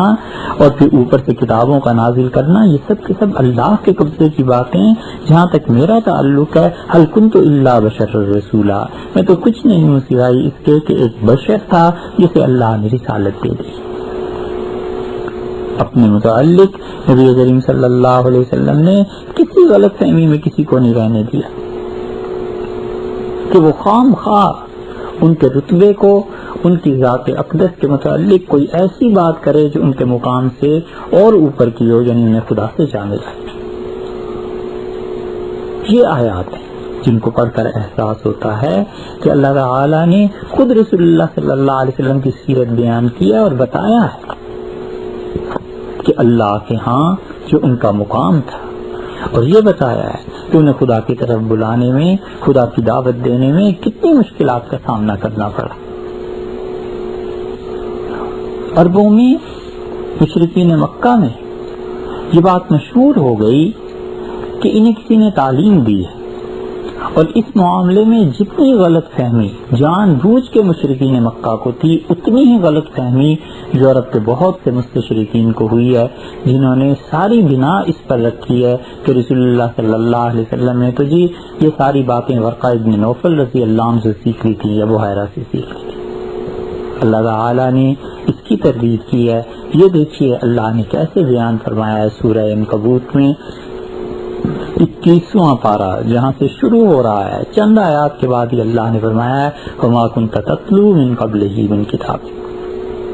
اور نبی صلی اللہ علیہ وسلم، اس سے جو پہلے آپ کی زندگی گزری ہے، 40 برس کی جو زندگی گزری ہے، ان عربوں میں گزری ہے، اس سے پہلے آپ ان کے پاس ہی رہتے تھے، آپ نے تو کبھی اس کتاب کی تلاوت نہیں کی تھی۔ وَلَا تَخُطُّهُ بِيَمِينِكَ، اور آپ نے کبھی دائیں ہاتھ سے نہیں لکھا تھا، اِذَا لَارْتَابَ الْمُبْطِلُونَ، کہ یہ باطل پرست لوگ انہیں شبہ ہو جائے اور یہ دعویٰ کر سکیں کہ جی یہ پہلے سے پڑھے لکھے تھے اور ایسے تھے۔ آپ کے ذاتی تجربہ میں تو یہ موقع آیا ہی نہیں۔ پھر ان کا یہ شک کرنا سوائے ظلم کے اور کیا ہے؟ اور اسی بات کو اللہ تعالی نے پھر سورہ قصص میں دہرایا ہے۔ سورہ قصص جہاں پہ مکمل ہو رہی ہے، اس کے بالکل آخر پہ پہنچ کے اگر آپ پڑھیں گے تو اللہ تعالیٰ کے یہ الفاظ ملیں گے کہ اللہ نے فرمایا وَمَا كُنْتَ تَرْجُو أَن يُلْقَىٰ إِلَيْكَ الْكِتَابُ، اور نبی صلی اللہ علیہ وسلم آپ کے تو وہم و گمان میں بھی کبھی یہ بات نہیں آئی تھی کہ ہم آپ کی طرف کتاب نازل کر دیں گے۔ کوئی سوال ہی پیدا نہیں ہوتا تھا اس بات کے سوچنے کا، الا رحمۃ من ربک، یہ تو آپ کے پروردگار کی رحمت ہے جو آپ کے شامل حال ہو گئی ہے، یہ تو نبوت ہے جسے ہم نے عنایت فرمایا ہے۔ اور یہ ظالم کس طرح یہ کہہ سکتے ہیں کہ آپ پہلے سے آپ نے کسی سے سیکھ لیا اور آپ کہیں سے لکھ پڑھ کے آئے ہیں اور یہ ہمارے سامنے باتیں کر رہے ہیں۔ اس لیے نبی کریم صلی اللہ علیہ وسلم کو اللہ تعالی نے توحید کے لیے بھیجا اور بتایا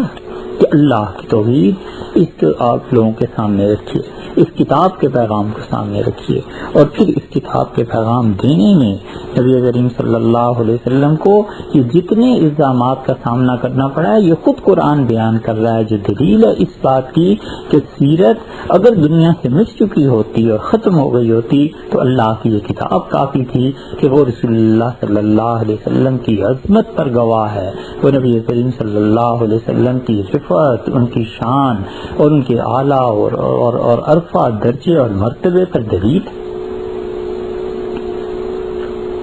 عربوں کی رسومات جنہوں نے معاشرے کو جکڑ رکھا تھا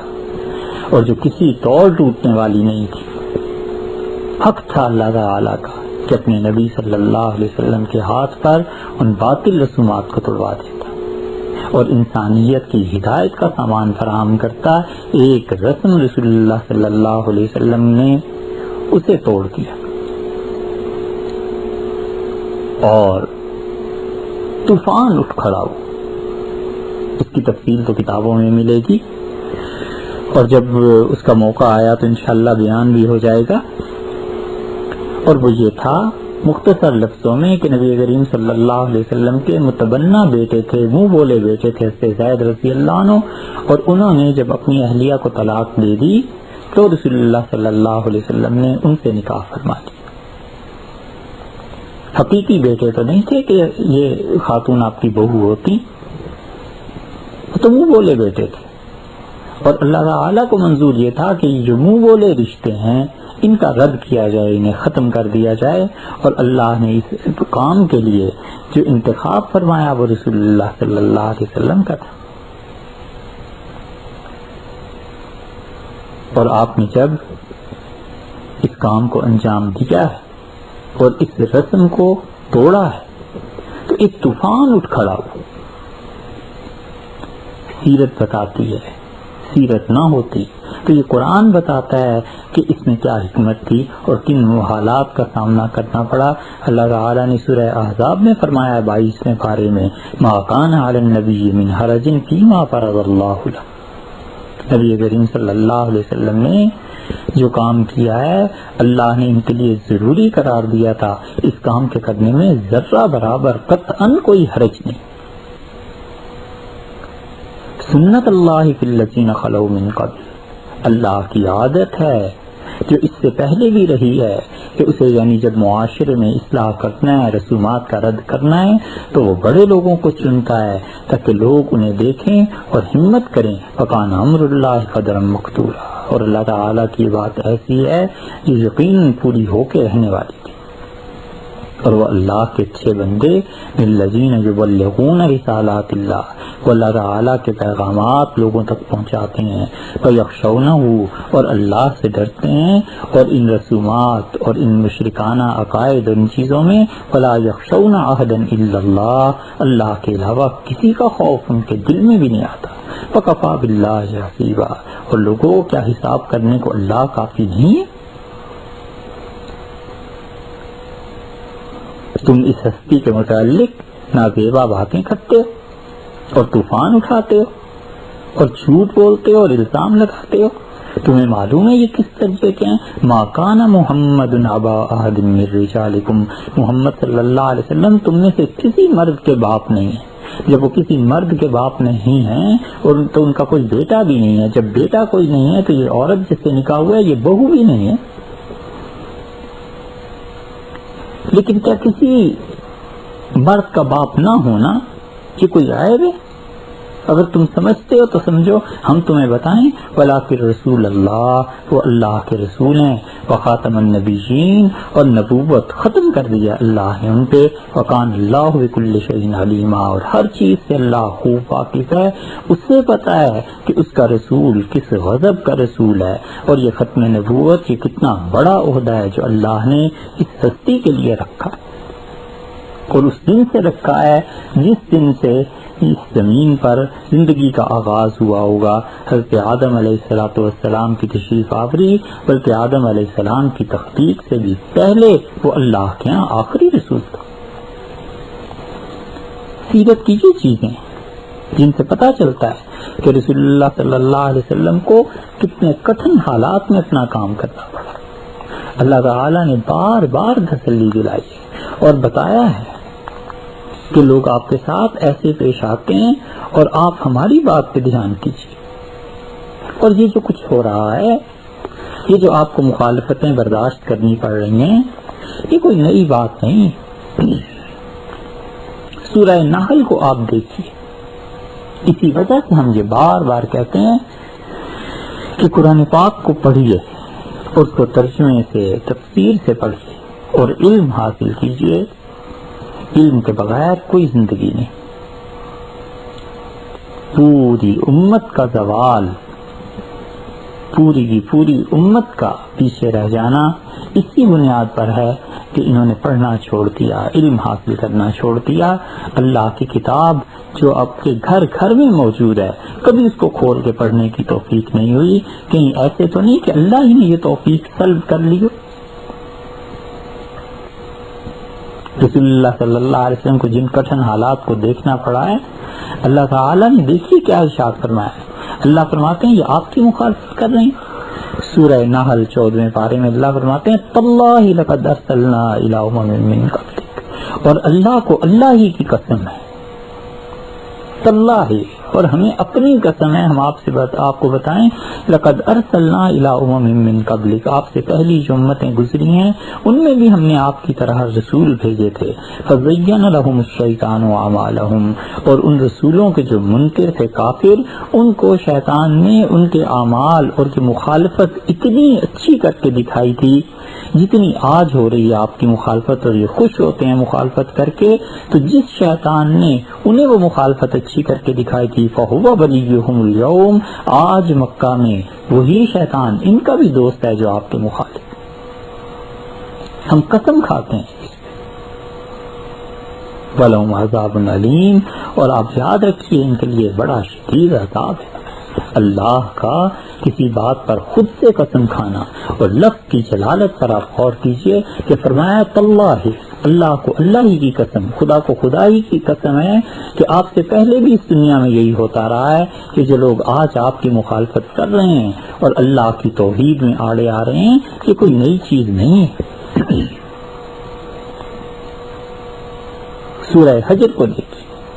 اس میں بھی اللہ تعالی نے سیرت کا یہی پہلو بیان کیا ہے۔ سورہ حجر میں اللہ تعالی نے اصحاب حجر کے واقعات کا تذکرہ فرمایا، اور کتنے خوبصورت الفاظ میں تسلی دی۔ کوئی سنگ دل سے سنگ دل آدمی بھی ان الفاظ کو سن کر متاثر ہوئے بغیر نہیں رہ سکتا۔ ایک طرف وہ حالات ہیں کہ مکہ مکرمہ میں پتھر پڑ رہے ہیں، ایک طرف وہ حالات ہیں کہ خون سے جوتے چپک رہے ہیں، ایک طرف وہ حالات ہیں کہ پناہ دینے کے لیے کوئی تیار نہیں ہے، اور ساری حیات طیبہ کے خادم پوچھتے ہیں کہ آج شہر میں جائیں گے تو کہاں سے پناہ ملے گی اور کیسے ہوگا، اور اللہ فرماتے ہیں وَلَقَدْ آتَيْنَاكَ سَبْعًا مِنَ الْمَثَانِي وَالْقُرْآنِ الْعَظِيمِ،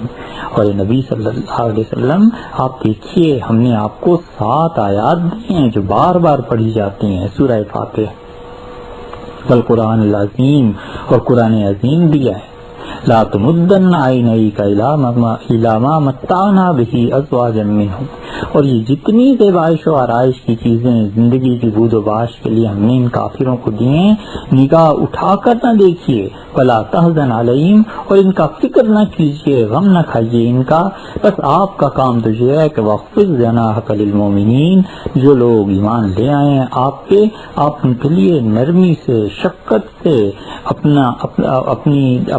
اپنے آغوش کو، اپنے دامن کو وا کر دیجیے، اپنے بازو بچھا دیجیے۔ وَقُلْ إِنِّي أَنَا النَّذِيرُ الْمُبِينُ، اور انہیں صاف بتائیے کہ لوگوں میں اللہ کی طرف سے آیا ہوں واضح طور پر تمہیں ڈر سنانے کے لیے۔ کما انزلنا علی المقتسمین،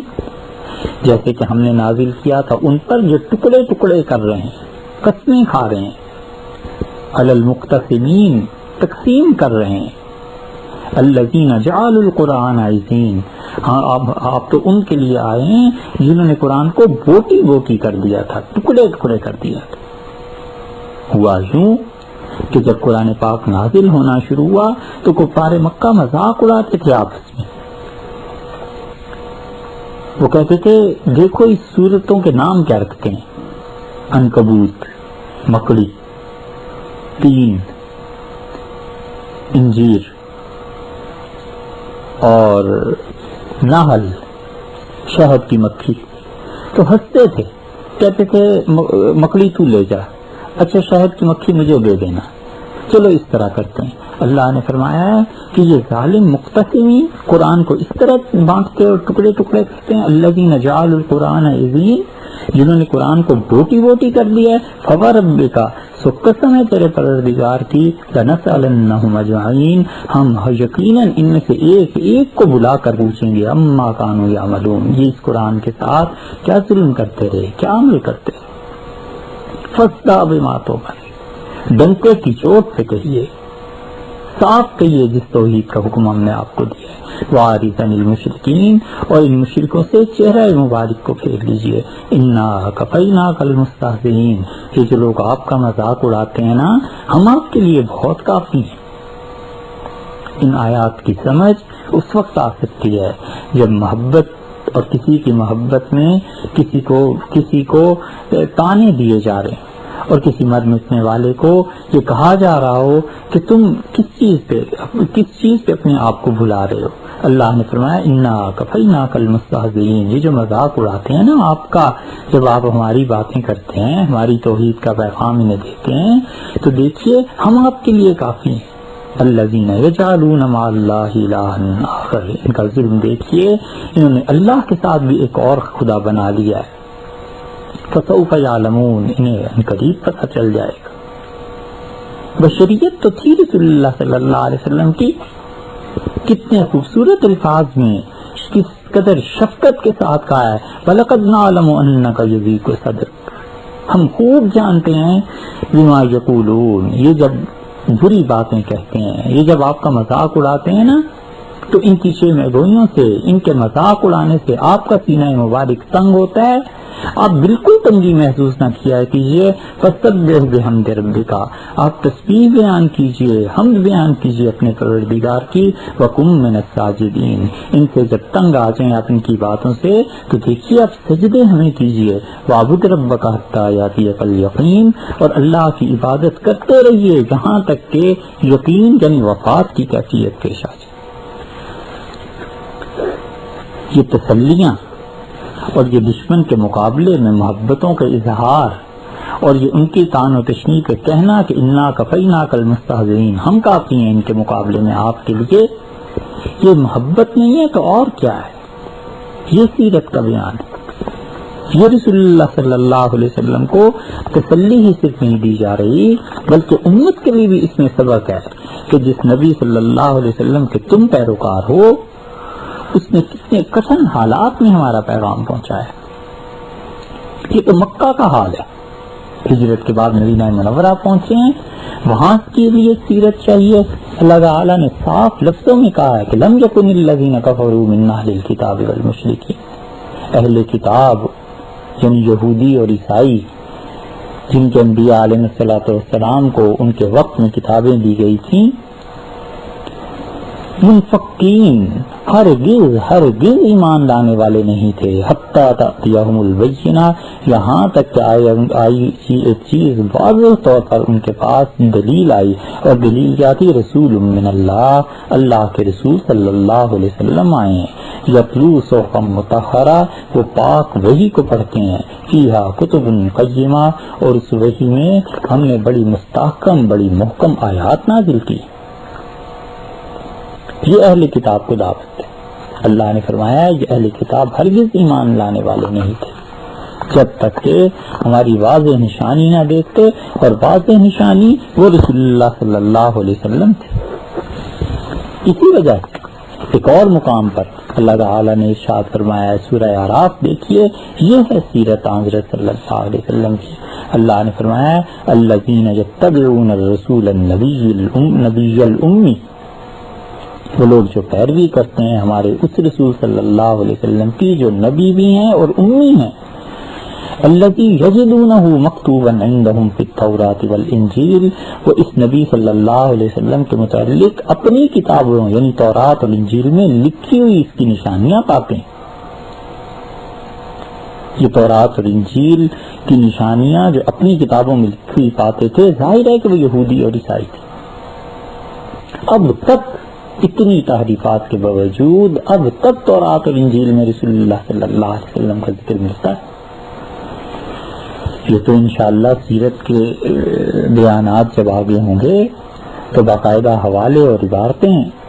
آپ کی خدمت میں پیش کریں گے کہ کہاں آج بھی رسول اللہ صلی اللہ علیہ وسلم کا ذکر ہے. اور نبی کریم صلی اللہ علیہ وسلم کی شان اقدس تو بہت بلند و بالا ہے. صحابہ کرام رضی اللہ عنہ کا ذکر اب تک ملتا ہے. اللہ نے فرمایا ہے یہ آپ کا ذکر اپنے پاس پاتے ہیں، تورات میں لکھا ہوا ہے آپ کا ذکر، انجیل میں اللہ نے آپ کا ذکر کیا ہے. یامرہم بالمعروف، یہ نبی صلی اللہ علیہ وسلم ان یہودیوں اور عیسائیوں کو بھی حکم دیتے ہیں کس چیز کا؟ نیکی کے کاموں کا. وینہاہم عن المنکر، اور یہ منع کرتے ہیں انہیں برائیوں سے. ویحل لہم الطیبات، اور جو طیب پاکیزہ چیزیں ہیں وہ یہ انہیں حلال قرار دیتے ہیں. وہ چیزیں جو اللہ نے پاک پیدا کی ہیں، محض اپنی خواہشات نفس کی وجہ سے بہت سی چیزیں انہوں نے حرام کے کھاتے میں ڈال دی تھیں اور اس کی ایک فہرست بنا لی تھی. اللہ نے فرمایا ہے ہم نے انسانیت پر کرم کیا، اور کرم اس ہستی کے واسطے سے کیا کہ جو انہیں حلال قرار دیتے ہیں. وہ یحرم علیہم الخبائث، اور ناپاک چیزوں کو، گندی چیزوں کو یہ ہمارے نبی صلی اللہ علیہ وسلم ان پہ حرام قرار دے رہے ہیں. وَيَضَعُ عَنْهُمْ إِصْرَهُمْ، اور جو بوجھ انسانیت پر پڑ گیا تھا یہ ہمارے نبی صلی اللہ علیہ وسلم ان کے ذریعے سے ہم نے اٹھوایا ہے اس کو، یہ اٹھاتے ہیں اس بوجھ کو۔ وَالْأَغْلَالَ الَّتِي كَانَتْ عَلَيْهِمْ، اور جو زنجیریں گلے میں لٹک گئی تھی انسانیت کے، جنہوں نے انسانیت کے فخر، انسانیت کے شرف، اس کی عزت کو خاک میں ملا دیا تھا، یہ ہمارے نبی صلی اللہ علیہ وسلم ہیں، ان زنجیروں کو کاٹتے ہیں۔ اس سے زیادہ انسانیت کا شرف کیا ہو سکتا ہے کہ وہ رسومات، وہ توہمات، وہ عقیدے کی خرابی، وہ اعمال کا فساد، وہ سب چیزیں جنہوں نے انسانوں کو بھیڑ بکری کی طرح بکنے والا مال بنا دیا تھا، اور جس نے انسانوں کو درندگی پر آمادہ کر دیا، اور جس نے انسانوں کو ایسی شکل و صورت اور ایسی سیرت دے دی کہ جانور اس کے مقابلے میں مات کھا جاتے تھے، اللہ کے اس نبی صلی اللہ علیہ وسلم نے انسانیت کو پستی کے ان گڑھوں سے نکالا اور اوج ثریا پر فائز کی۔ الذین آمنوا بہ، اور وہ صحابہ کرام رضی اللہ عنہم جو ان پر ایمان لائے ہیں، وعزروہ، جنہوں نے ان کی پشت پناہی کی ہے، ونصروہ، جنہوں نے ان کی نصرت کی ہے، واتبعوا النور الذی انزل معہ، اور جنہوں نے اس نور کی پیروی کی جو نور ہم نے اس نبی صلی اللہ علیہ وسلم کے ساتھ نازل کیا ہے، اولئک هم المفلحون، وہ سب کے سب فلاح پانے والے۔ سورہ اعراف کی یہ آیت رسول اللہ صلی اللہ علیہ وسلم کے بلند و عرفہ مقام کو بتاتی ہے کہ انسانیت میں کیا ہو رہا تھا، اللہ نے اپنے اس نبی صلی اللہ علیہ وسلم کے ذریعے کتنا کرم فرمایا۔ یہ ہے قرآن جو اس سیرت کو بیان کرتا ہے۔ اہل کتاب کو سورہ مائدہ میں اللہ تعالیٰ نے ارشاد فرمایا کہ یا اہل الکتاب، یہ اہل کتاب، عیسائی، یہودی، زبور کے ماننے والے، قد جاءکم رسولنا یبین لکم کثیرا مما کنتم تخفون من الکتاب، ہمارے یہ رسول صلی اللہ علیہ وسلم آئے ہیں تمہارے پاس، اور بہت سی چیزیں جو تم اللہ کی وحی میں تھیں اور انہیں چھپاتے ہو، یبین لکم، یہ انہیں واضح کرتے ہیں، ویعفو عن کثیر، اور تمہاری کتنی غلطیاں ایسی ہیں جن سے یہ درگزر کرتے ہیں۔ یہ ظرف ہے آقائے دو عالم کا، یہ مرتبہ ہے اس عالی مرتبت کا، اور یہ فیض ہے، یہ عفو ہے، یہ کرم ہے اس ذات اقدس کا جسے اللہ نے اہل کتاب کے لیے بھی نبی بنا کے بھیجا تھا صلی اللہ علیہ وسلم۔ یعفو عن کثیر، تمہاری بہت سی باتوں سے تو یہ ویسے ہی درگزر کر جاتے ہیں۔ قد جاءکم من اللہ نور، تمہارے پاس یہ ہدایت کا نور آیا ہے، وکتاب مبین، اور یہ واضح کتاب ہم نے دی ہے۔ یہدی بہ اللہ من اتبع رضوانہ سبل السلام، اللہ سلامتی کی راہوں کی طرف چلاتا ہے جو لوگ اس کی پیروی کرتے ہیں۔ وَيُخْرِجُهُمْ مِنَ الظُّلُمَاتِ إِلَى النُّورِ، اور لوگوں کو اللہ تعالیٰ نکالتا ہے اپنے نبی صلی اللہ علیہ وسلم کے ذریعے سے، اس کتاب کے ذریعے سے، تاریکیوں سے نکالتا ہے نور کی طرف بِإِذْنِهِ، اس کے حکم سے، اس کی اجازت سے جاتے ہیں۔ وَيَهْدِيهِمْ إِلَى صِرَاطٍ مُسْتَقِيمٍ، اور اللہ انہیں ہدایت دیتا ہے سیدھی راہ کی طرف۔ یہ ہے ہمارے دعوے کے دلائل، یہ ہیں کہ ہم نے کہا کہ صرف قرآن ہی ہوتا اور حدیث کا کوئی ذخیرہ نہ ہوتا اور سیرت کی کوئی کتاب نہ ہوتی تو اللہ نے خود رسول اللہ صلی اللہ علیہ وسلم کی جو تعریف کی ہے اور جو چیزیں بیان فرمائی ہیں، بس کوئی اندھا ہی ہو تو وہ رسول اللہ صلی اللہ علیہ وسلم کی عظمت کا اعتراف نہ کرے، وگرنہ حقیقت میں کسی بھی منصف مزاج آدمی کے لیے، چاہے وہ کافر ہی کیوں نہ ہو، لیکن اگر انصاف اور عدل اس کی طبیعت کا خاصہ ہے تو سر جھکانے پر مجبور ہو جاتا ہے کہ بلا شک و شبہ اللہ نے انہیں بڑا روشن چراغ بنا کر بھیجا تھا، اللہ نے اپنی طرف سے دعوت کے لیے بھیجا تھا، اور اللہ نے خود ان کی سیرت اپنی اس پاک کتاب میں بیان کی۔ یہ وہ چیز ہے کہ نبی کریم صلی اللہ علیہ وسلم کو کی سیرت کیوں مطلوب ہے۔ اگر سیرت غیر اہم ہوتی اور سیرت کا یہ مقام نہ ہوتا تو اللہ تعالیٰ خود رسول اللہ صلی اللہ علیہ وسلم کی زندگی سے یہ باتیں ارشاد نہ فرماتے۔ یہ تو نمونے کے طور پر چند ایک آیات آپ نے سماعت فرمائی، قرآن پاک بھرا پڑا ہے اور بالکل مبالغے سے خالی ہے یہ بات کہ اس پاک کتاب کا کوئی صفحہ ایسا نہیں ملے گا جس صفحے میں رسول اللہ صلی اللہ علیہ وسلم کی سیرت طیبہ کے کسی پہلو کی طرف اشارہ اور کسی پہلو کی صراحت نہ ہو۔ اسی وجہ سے وہ جماعت جو رسول اللہ صلی اللہ علیہ وسلم کے سامنے تھی، جس جماعت کی تشکیل ہوئی تھی، جس جماعت کو اللہ نے ان کے لیے منتخب فرمایا تھا، اور جو اس سرزمین پر سب سے زیادہ پاک اور گناہوں سے محفوظ جماعت اور مخلوق تھی اللہ کی، ان کے سامنے رسول اللہ صلی اللہ علیہ وسلم کی سیرت تھی، اور اس سیرت سے انہیں اس ہستی کو پہچاننے کا موقع ملا۔ انہوں نے اپنی آنکھوں سے دیکھا کہ ہستی کیا ہے، اور پھر جب دیکھنے کا موقع ملا تو محبت ان کے دلوں میں گھر کر گئی۔ وہ محبت اتنی شدت سے پیوست ہو گئی کہ اس محبت کے کیا کہیں۔ محبت زندگی کا سرمایہ ہے۔ مبارک ہیں وہ لوگ جن کے دلوں میں یہ پاک جذبہ ہے، اور بڑے بڑے اللہ کے کرم میں ہیں وہ لوگ جنہیں اس محبت کا ذائقہ چکھنے کا موقع ملا ہے۔ نبی کریم صلی اللہ علیہ وسلم کے ساتھ صحابہ کرام رضی اللہ عنہ کی محبت ایسی ہی تھی۔ اس لیے جو شخص بھی رسول اللہ صلی اللہ علیہ وسلم کی سیرت کو اب پڑھے گا، سنے گا، اپنے دل میں اس محبت کو محسوس کرے گا۔ اور اب محسوس کرنے والے کرتے ہیں تو جو دیکھنے والے تھے اس سیرت طیبہ کو، ان کے دلوں میں کتنی محبت ہوگی۔ آپ اندازہ کیجئے، کربلا کے واقعے سے حضرت زین العابدین رحمۃ اللہ علیہ تشریف لائے، علی بن حسین بن علی بن ابی طالب، یعنی حضرت علی رضی اللہ عنہ کے پوتے تھے۔ حضرت زین العابدین اور مدینہ منورہ میں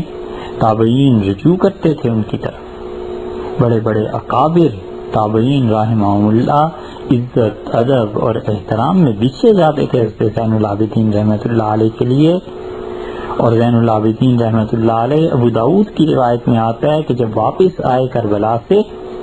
کربلا میں اس لیے انہیں چھوڑ دیا گیا کہ وہ بیمار تھے، تو اس پہ نصر رضی اللہ عنہ سے ملاقات ہوئی، اور زین العابدین رحمۃ اللہ علیہ نے بتایا کہ کربلا میں ان کے ساتھ ان کے والد رضی اللہ عنہ کے ساتھ کیا پیش آیا۔ تو حضرت نصر رضی اللہ عنہ نے کہا کہ زین العابدین، تمہارے پاس نبی کریم صلی اللہ علیہ وسلم کی تلوار تو ہے نا؟ انہوں نے عرض کیا جی۔ فرمایا وہ مجھے دے دو، مجھے ڈر لگتا ہے بیٹے، کہیں بھتیجے میرے، کہیں یہ لوگ تم سے وہ تلوار بھی نہ چھین لیں۔ اللہ کی قسم، رسول اللہ صلی اللہ علیہ وسلم کی تلوار مجھ سے تو اسی وقت چھینی جا سکتی ہے جب میری جان بھی اس پہ قربان ہو جائے۔ یہ تعلق ہے رسول اللہ صلی اللہ علیہ وسلم کے ساتھ صحابہ کرام رضی اللہ عنہ۔ غزوہ خیبر میں تشریف لے گئے رسول اللہ صلی اللہ علیہ وسلم، اور ایک عورت حاضر ہوئی۔ مسند احمد میں آیا ہے کہ رسول اللہ صلی اللہ علیہ وسلم نے ایک ہار لیا اور اس عورت کو پہنا دیا۔ وہ صحابیہ رضی اللہ عنہ اتنی خوش تھیں اس پہ کہ ساری زندگی کچھ ہو جائے مگر انہوں نے اس ہار کو اپنے گلے سے نہیں اتارا، یہاں تک کہ جب ان کا آخری وقت آیا تو اپنے پاس والوں سے وصیت کی اور بولی اور کہنے لگی اس ہار کو میرے ساتھ ہی قبر میں دفن کر دینا۔ نبی کریم صلی اللہ علیہ وسلم نے مجھے یہ پہنایا تھا، میں نہیں چاہتی کہ میرے جسم سے جدا ہو۔ یہ وہ محبتیں ہیں جنہوں نے دیکھا تھا وہ ایسے ہی نہیں ہو گئے تھے۔ دیکھا ہے جنہوں نے سو دیوانہ ہے میرا، میں باعث آشفتگی تب جہاں۔ نبی کریم صلی اللہ علیہ وسلم کو دیکھ کے ایسے ہی لوگوں نے ہوش کھو دیے تھے۔ ایک صحابی رضی اللہ عنہ بخارا تشریف لائے۔ بخارا وہ حصہ جو پہلے روس میں تھا اور اب ریاست ہے، اور خچر پر سوار تھے اور سیاہ امامہ انہوں نے باندھا ہوا تھا، لوگوں کو دکھاتے پھرتے تھے اور کہتے تھے دیکھو یہ وہ امامہ ہے جو رسول اللہ صلی اللہ علیہ وسلم کا اور مجھے ملا۔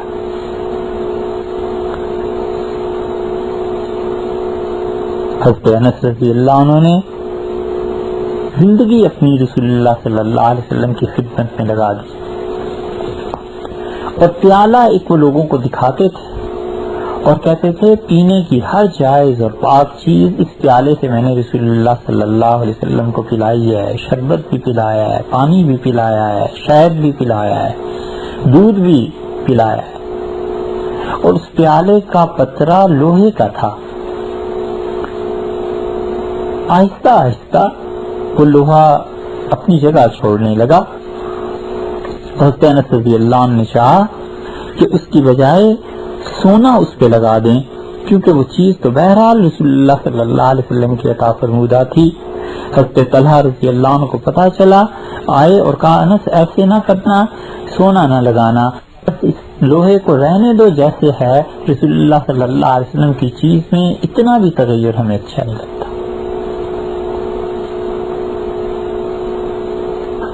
یہ کیا ہے؟ محبت ہے، اور محبت کا عروج ہے اور اپنی فنائیت ہے اس ہستی میں جو اللہ کی بھی محبوب تھی اور جو ان لوگوں کو بھی اپنی جان سے زیادہ پیاری تھی۔ غزوہ تبوک میں عبد الرحمن ابن عوف رضی اللہ عنہ نے نماز شروع کر دی پڑھانی، اور رسول اللہ صلی اللہ علیہ وسلم کو جماعت میں ملنے میں کچھ تاخیر ہو گئی، اور لوگوں نے سلام جب پھیرا اور دیکھا نبی کریم صلی اللہ علیہ وسلم نے نماز ادا کیا کہ عبد الرحمن ابن عوف رضی اللہ عنہ کے پیچھے، تو سبحان اللہ کہنے لگے، ایسے جیسے یہ گناہ ہو گیا، اور گویا استغفار کرنے لگے کہ نبی کریم صلی اللہ علیہ وسلم کی موجودگی میں آگے کوئی کیسے چلا گیا۔ تو حضرت صلی اللہ علیہ وسلم نے تسلی دی اور فرمایا ٹھیک کیا تم نے، کوئی گناہ کی بات جانی نہیں۔ یہ حضرت صلی اللہ علیہ وسلم کی موجودگی میں مصلی پر قدم رکھنا دشوار تھا، اس لیے کہ وہ سب جانتے تھے کہ یہ کس ہستی کا مصلی ہے اور یہاں نماز پڑھانے کی کیا معنی۔ اس محبت کو آپ اس ہستی میں دیکھیے جس کے متعلق مشہور ہے کہ وہ سب میں سخت مزاج کے تھے، اور جن کی خلافت کے لیے جب مشورہ کیا گیا تو بڑے بڑے اکابر صحابہ رضی اللہ عنہ نے رائے دی کہ ان کے مزاج میں سختی ہے، اور حضرت ابوبکر رضی اللہ عنہ یہی فرماتے رہے کہ خلافت کی سختی عمر کو نرم کر دے گی۔ اس ہستی کی محبت کا حال یہ تھا کہ انہوں نے دو آدمیوں کو جھگڑتے ہوئے دیکھا اپنی خلافت کے دور میں، اور ایک آدمی دوسرے کو جو گالیاں دے رہا تھا تو اس کا نام لے لے کے اسے برا کہہ رہا تھا، اور وہ جو دوسرا آدمی تھا جس کو کہا جا رہا تھا برا، اس کا نام تھا محمد۔ تو حضرت عمر رضی اللہ عنہ نے اسے اپنے پاس بلایا اور فرمایا کہ تمہارا نام لے لے کے اس نے گالیاں دی، اور خبردار جو آئندہ تم نے اپنا یہ نام کسی کو بتایا یا رکھا تبدیل کرو، اور آئندہ سے اپنا نام عبد الرحمن رکھو۔ محبت نے گوارا نہیں کیا کہ رسول اللہ صلی اللہ علیہ وسلم کا اسم گرامی کسی اور کا ہو اور اس پاک نام کو لے کے کوئی گالی دے۔ فرمایا خبردار جو آئندہ یہ نام رکھا عبد الرحمن میں تمہارا نام رکھتا ہوں۔ اور پھر اس شخص کے قبیلے بنو طلحہ میں پیغام بھجوایا سرکاری طور پر کہ جتنے آدمیوں کا نام محمد ہے سب کا نام تبدیل کرو۔ 7 آدمی ملے اور اس قبیلے کے سربراہ ان کا بھی نام محمد تھا۔ حضرت عمر رضی اللہ عنہ نے سب کے نام تبدیل کروا دیے، اور جب اس کی باری آئی تو اس نے کہا میں تو قطعاً نہیں تبدیل کر سکتا، میرا نام تو رسول اللہ صلی اللہ علیہ وسلم نے رکھا تھا۔ حضرت عمر رضی اللہ عنہ چپ ہو گئے اور پھر فرمایا بس یہاں آ کے بے بس ہو گیا۔ فرمایا تیرے متعلق مجھے کوئی اختیار نہیں ہے، مگر میں اور کسی شخص کا نام بھی نہیں رہنے دوں گا، تم لڑتے ہو اور اس نام مبارک کو گالی پڑتی۔ محبت جب ہوتی ہے تو توارد بھی کبھی یکساں ہوتا ہے، جو محب کے دل میں آتا ہے وہ محبوب کے دل میں بھی آ جایا کرتا ہے۔ ٹرانسمیشن درست ہو اور دل کے تار درست ہوں اور ریسیپشن صحیح ہو تو محبت چیز ہی ایسی ہے کہ جو ایک کے دل میں آتا ہے وہ دوسرے کے دل میں بھی آتا ہے. نبی کریم صلی اللہ علیہ وسلم کی سیرت اور صورت طیبہ کو دیکھ کر اس محبت کا یہ عروج تھا کہ کئی چیزیں ایسی مل جائیں گی کہ جو حضرت صلی اللہ علیہ وسلم کے جی میں آیا وہ کسی اور کے جی میں بھی آیا. وہ ایسے تار دلوں کے ملے ہوئے تھے جو ظاہر کی آنکھوں سے نہ نظر آتے ہیں نہ اس وقت نظر آتے تھے. ہجرت کے بعد حفاظت کا مسئلہ تھا. ضروری تھا کہ کوئی آدمی رسول اللہ صلی اللہ علیہ وسلم کے در اقدس پر پہرا دے،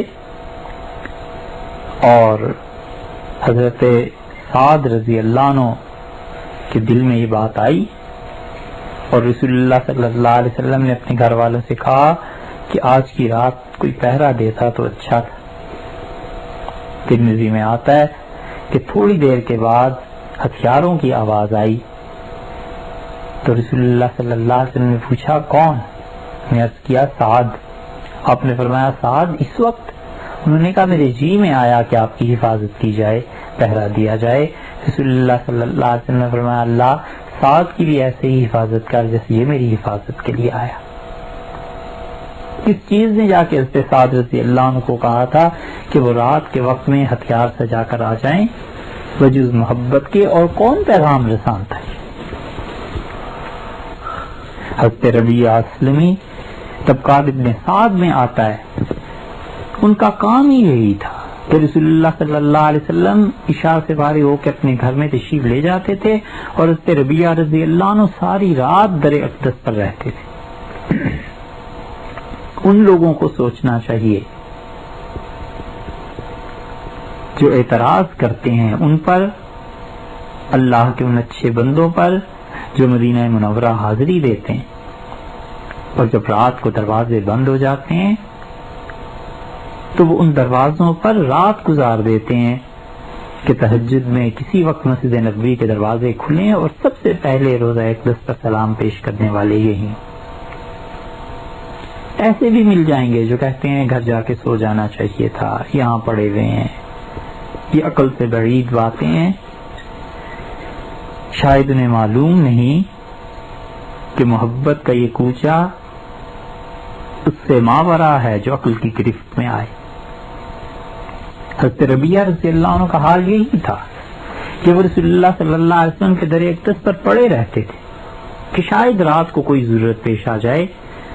اور خدمت کے لیے کوئی حاضر نہ ہو تو مجھ سے کوئی بات ارشاد فرما دیں. رسول اللہ صلی اللہ علیہ وسلم نے ربیعہ سے کہا کہ شادی کر لو، جوان ہو، عمر ہے. ان کا نہیں اللہ کے رسول، یہ طے کر لیا ہے کہ ساری زندگی اسی در اقدس پہ خدمت کے لیے حاضر رہوں گا، شادی ہوئی تو پھر اور کاموں میں پڑ جاؤں گا. اصرار سے رسول اللہ صلی اللہ علیہ وسلم نے بار بار کہہ کے شادی کروائی ہے، ورنہ انہوں نے طے کیا ہوا تھا کہ اس طرف سے نہیں اٹھنا. یہ تو وہ چیزیں ہیں جو نبی کریم صلی اللہ علیہ وسلم کے سامنے تھی. آپ اندازہ کیجئے ان چیزوں کا جو حضرت صلی اللہ علیہ وسلم نے فقط استعمال کر لی ہیں، کبھی ان سے کتنا تعلق تھا. حضرت انس رضی اللہ عنہ کے سامنے کدو لائے گئے، اور یہ کدو، کھیرے، تریں، یہ سب چیزیں ایسی ہیں کہ رسول اللہ صلی اللہ علیہ وسلم نے انہیں پسند فرمایا ہے. ترمذی میں آیا ہے کہ نبی کریم صلی اللہ علیہ وسلم کو تریں پسند تھیں. تر ایک کھانے کی چیز ہے، جیسے کھیرا ہوتا ہے اس سے وہ بڑی ہوتی ہے لمبائی میں. حدیث میں آیا ہے کہ رسول اللہ صلی اللہ علیہ وسلم کو اچھی لگتی تھی، کدو اچھے لگتے تھے. تو کدو، لوکی پکی ہوئی جب حضرت انس رضی اللہ عنہ کے سامنے رکھی گئی تو حضرت انس رضی اللہ عنہ نے اس کدو کو مخاطب فرمایا اور سبزی سے کہنے لگے کہ تم اتنی اچھی ہے، اور تمہیں پتہ ہے تم مجھے کیوں اتنی اچھی لگتی ہو؟ اس لیے کہ میرے نبی صلی اللہ علیہ وسلم کو تم اچھی لگتی تھی. یہ محبت کا اظہار ہے حضرت صلی اللہ علیہ وسلم کی زندگی کے بعد. یہ وہ چیز ہے جسے رسول اللہ صلی اللہ علیہ وسلم نے پسند کر لیا تھا. صحابہ کرام رضی اللہ عنہ میں وہی چیز اس محبت میں آ گئی. حضرت ابوبکر رضی اللہ عنہ کے صاحبزادے عبداللہ بن ابو بکر اطلاع ملی رسول اللہ صلی اللہ علیہ وسلم کے انتقال کی، بازار گئے اور کفن کے لیے کپڑا خرید کر لائے۔ پتہ چلا کہ رسول اللہ صلی اللہ علیہ وسلم کے کفن کے لیے چادریں منگا لی گئی ہیں۔ تجہیز و تکفین اور تدفین جب فراغت ہو گئی ان چیزوں سے تو عبداللہ بن ابو بکر رضی اللہ عنہ سے کسی وہ کپڑا دیکھتے رہے، کسی نے کہا یہ رکھ لیں، تو کہنے لگے میں اس چیز کو اپنے گھر میں رکھنا پسند ہی نہیں کرتا جو چیز رسول اللہ صلی اللہ علیہ وسلم کے کام نہیں آ سکے۔ کا میرا خیال تھا کہ کفن شاید اس سے دیا جائے، مگر جب انہی کے کام نہیں آ سکی تو میں نے کیا کرنا، اسے بیچا اور جو قیمت ملی اسے صدقہ کر دیا اللہ کی راہ۔ یہ وہ ٹکڑا ہے کپڑے کا جو نبی کریم صلی اللہ علیہ وسلم کے کفن میں استعمال نہیں ہو سکا، لہذا وہ گھر پہ نہیں رکھا۔ یہ سیرت، یہ محبت، یہ اس ہستی کے ساتھ تعلق ہے صحابہ کرام رضی اللہ عنہم کا۔ اگر سیرت کا کوئی فائدہ نہ ہو اور سیرت سے کوئی سبق حاصل نہ ہوتا ہو تو یہ صحابہ کرام رضی اللہ عنہم کیا کرتے رہے؟ سعید ابن جبیر رحمۃ اللہ علیہ فرماتے تھے میں حضرت عبداللہ ابن عباس رضی اللہ عنہما کی خدمت میں گیا اور میں نے دیکھا وہ سر جھکا کے رو رہے ہیں، حتیٰ کہ ان کے آنسوؤں نے جو کنکریاں پڑی ہوئی تھیں انہیں تر کر دیا اور ٹپ ٹپ مسلسل آنسو گر رہے تھے، اور فرمایا جمعرات کا دن۔ تو میں بہت حیران و پریشان ہوا، میں نے کہا حضرت جمعرات کا دن کیا ہو گیا جمعرات کے دن کو؟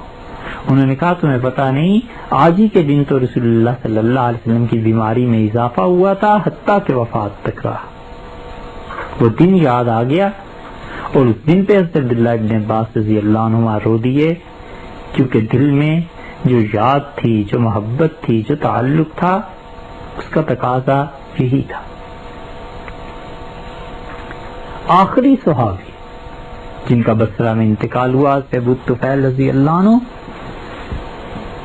حضرت علی رضی اللہ عنہ کے ساتھ شدید محبت تھی،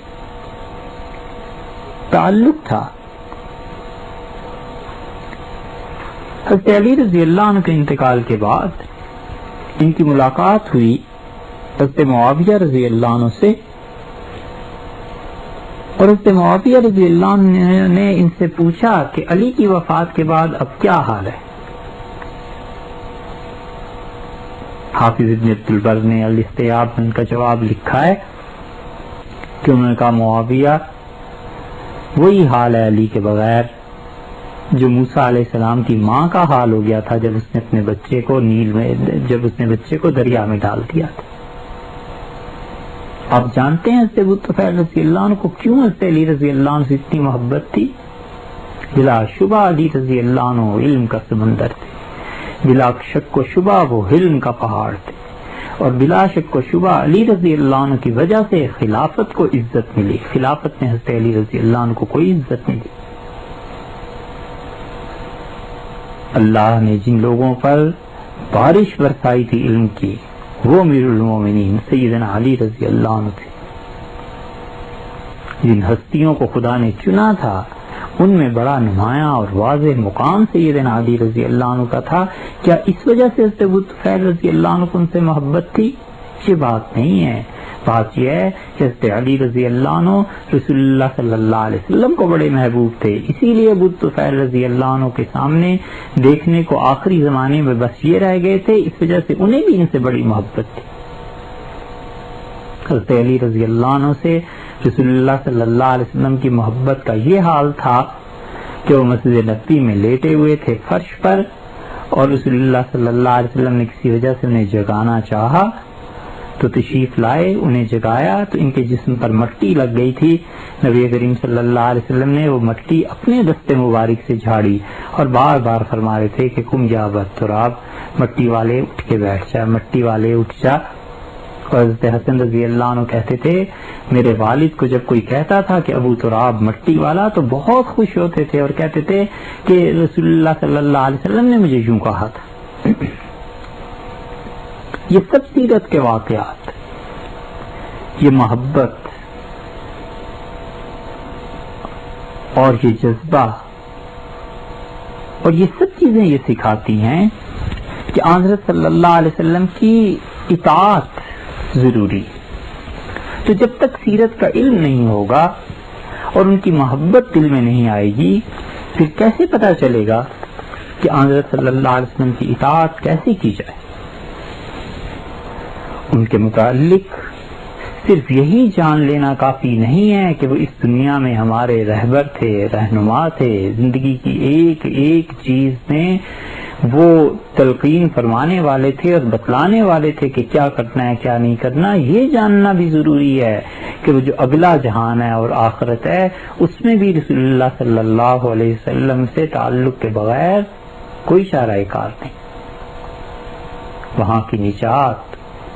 وہاں اللہ کے غصے سے پناہ اور وہاں اپنے گناہوں کی پرسش سے نجات، ان سب چیزوں کے ساتھ رسول اللہ صلی اللہ علیہ وسلم کی شفاعت کا بڑا گہرا تعلق ہے.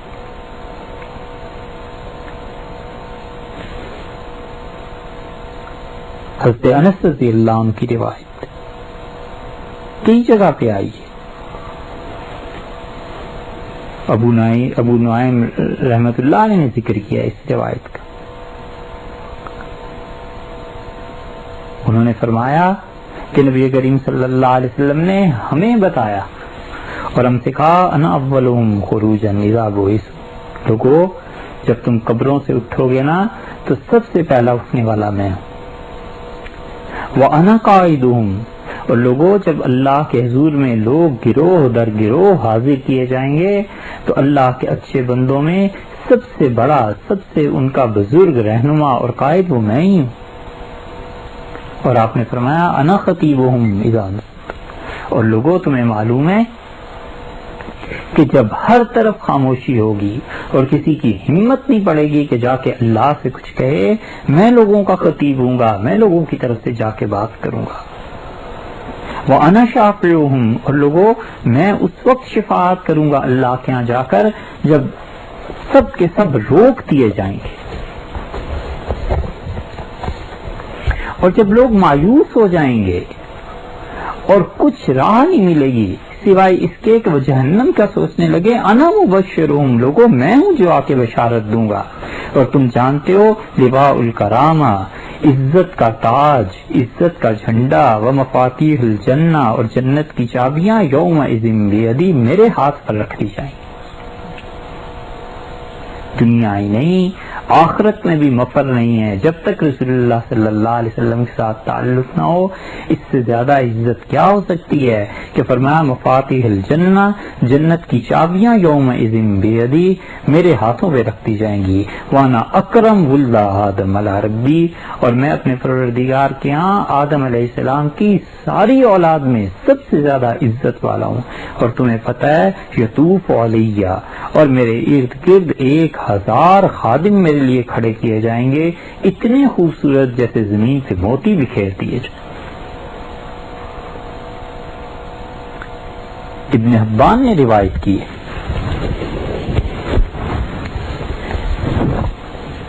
کہ امام بہقی رحمت اللہ علیہ بدلائل میں لکھا ہے کہ رسول اللہ صلی اللہ علیہ وسلم نے فرمایا کہ انا سید ولد آدم، میں آدم علیہ السلام کی ساری اولاد کا سردار ہوں قیامت کے دن. ولا فخر، اور لوگوں یہ میں کوئی فخر کی راہ سے نہیں کہہ رہا، حقیقت یہی ہے. وانا اولو، اور میں سب سے پہلا وہ آدمی ہوں جو قبر سے اٹھایا جاؤں گا، اور اس پہ بھی مجھے کوئی فخر نہیں ہے. اور لوگوں لواء الحمد، اللہ کی حمد و ثنا کا جھنڈا میرے ہاتھ میں ہوگا اور میں کوئی فخر نہیں کرتا. اور لوگوں جنت کی چابیاں میرے ہاتھوں میں ہوں گی اور میں اس پہ کوئی فخر نہیں کرتا. اور آدم اور ان کے علاوہ من دونہ من النبیین تحت لواء یوم القیامہ، آدم علیہ السلام اور ان کے علاوہ بھی تمام کے تمام انبیاء علیہ السلام قیامت میں میرے جھنڈے کے نیچے آ کے تنا لیں گے. اور تمہیں معلوم ہے 1000 نوکر میرے لیے اس دن ہوں گے، آگے پیچھے چاروں طرف گھوم رہے ہوں. یہ رسول اللہ صلی اللہ علیہ وسلم کا شرف ہے، ان کی عزت ہے. حاکم رحمت اللہ علیہ نے مستدرک میں روایت لکھی ہے حضرت عبداللہ ابن عباس رضی اللہ عنہ کی، وہ کہتے ہیں کہ رسول اللہ صلی اللہ علیہ وسلم گھر پہ تشریف فرما تھے اور صحابہ کرام رضی اللہ عنہم آپس میں باتیں کر رہے تھے، اور ان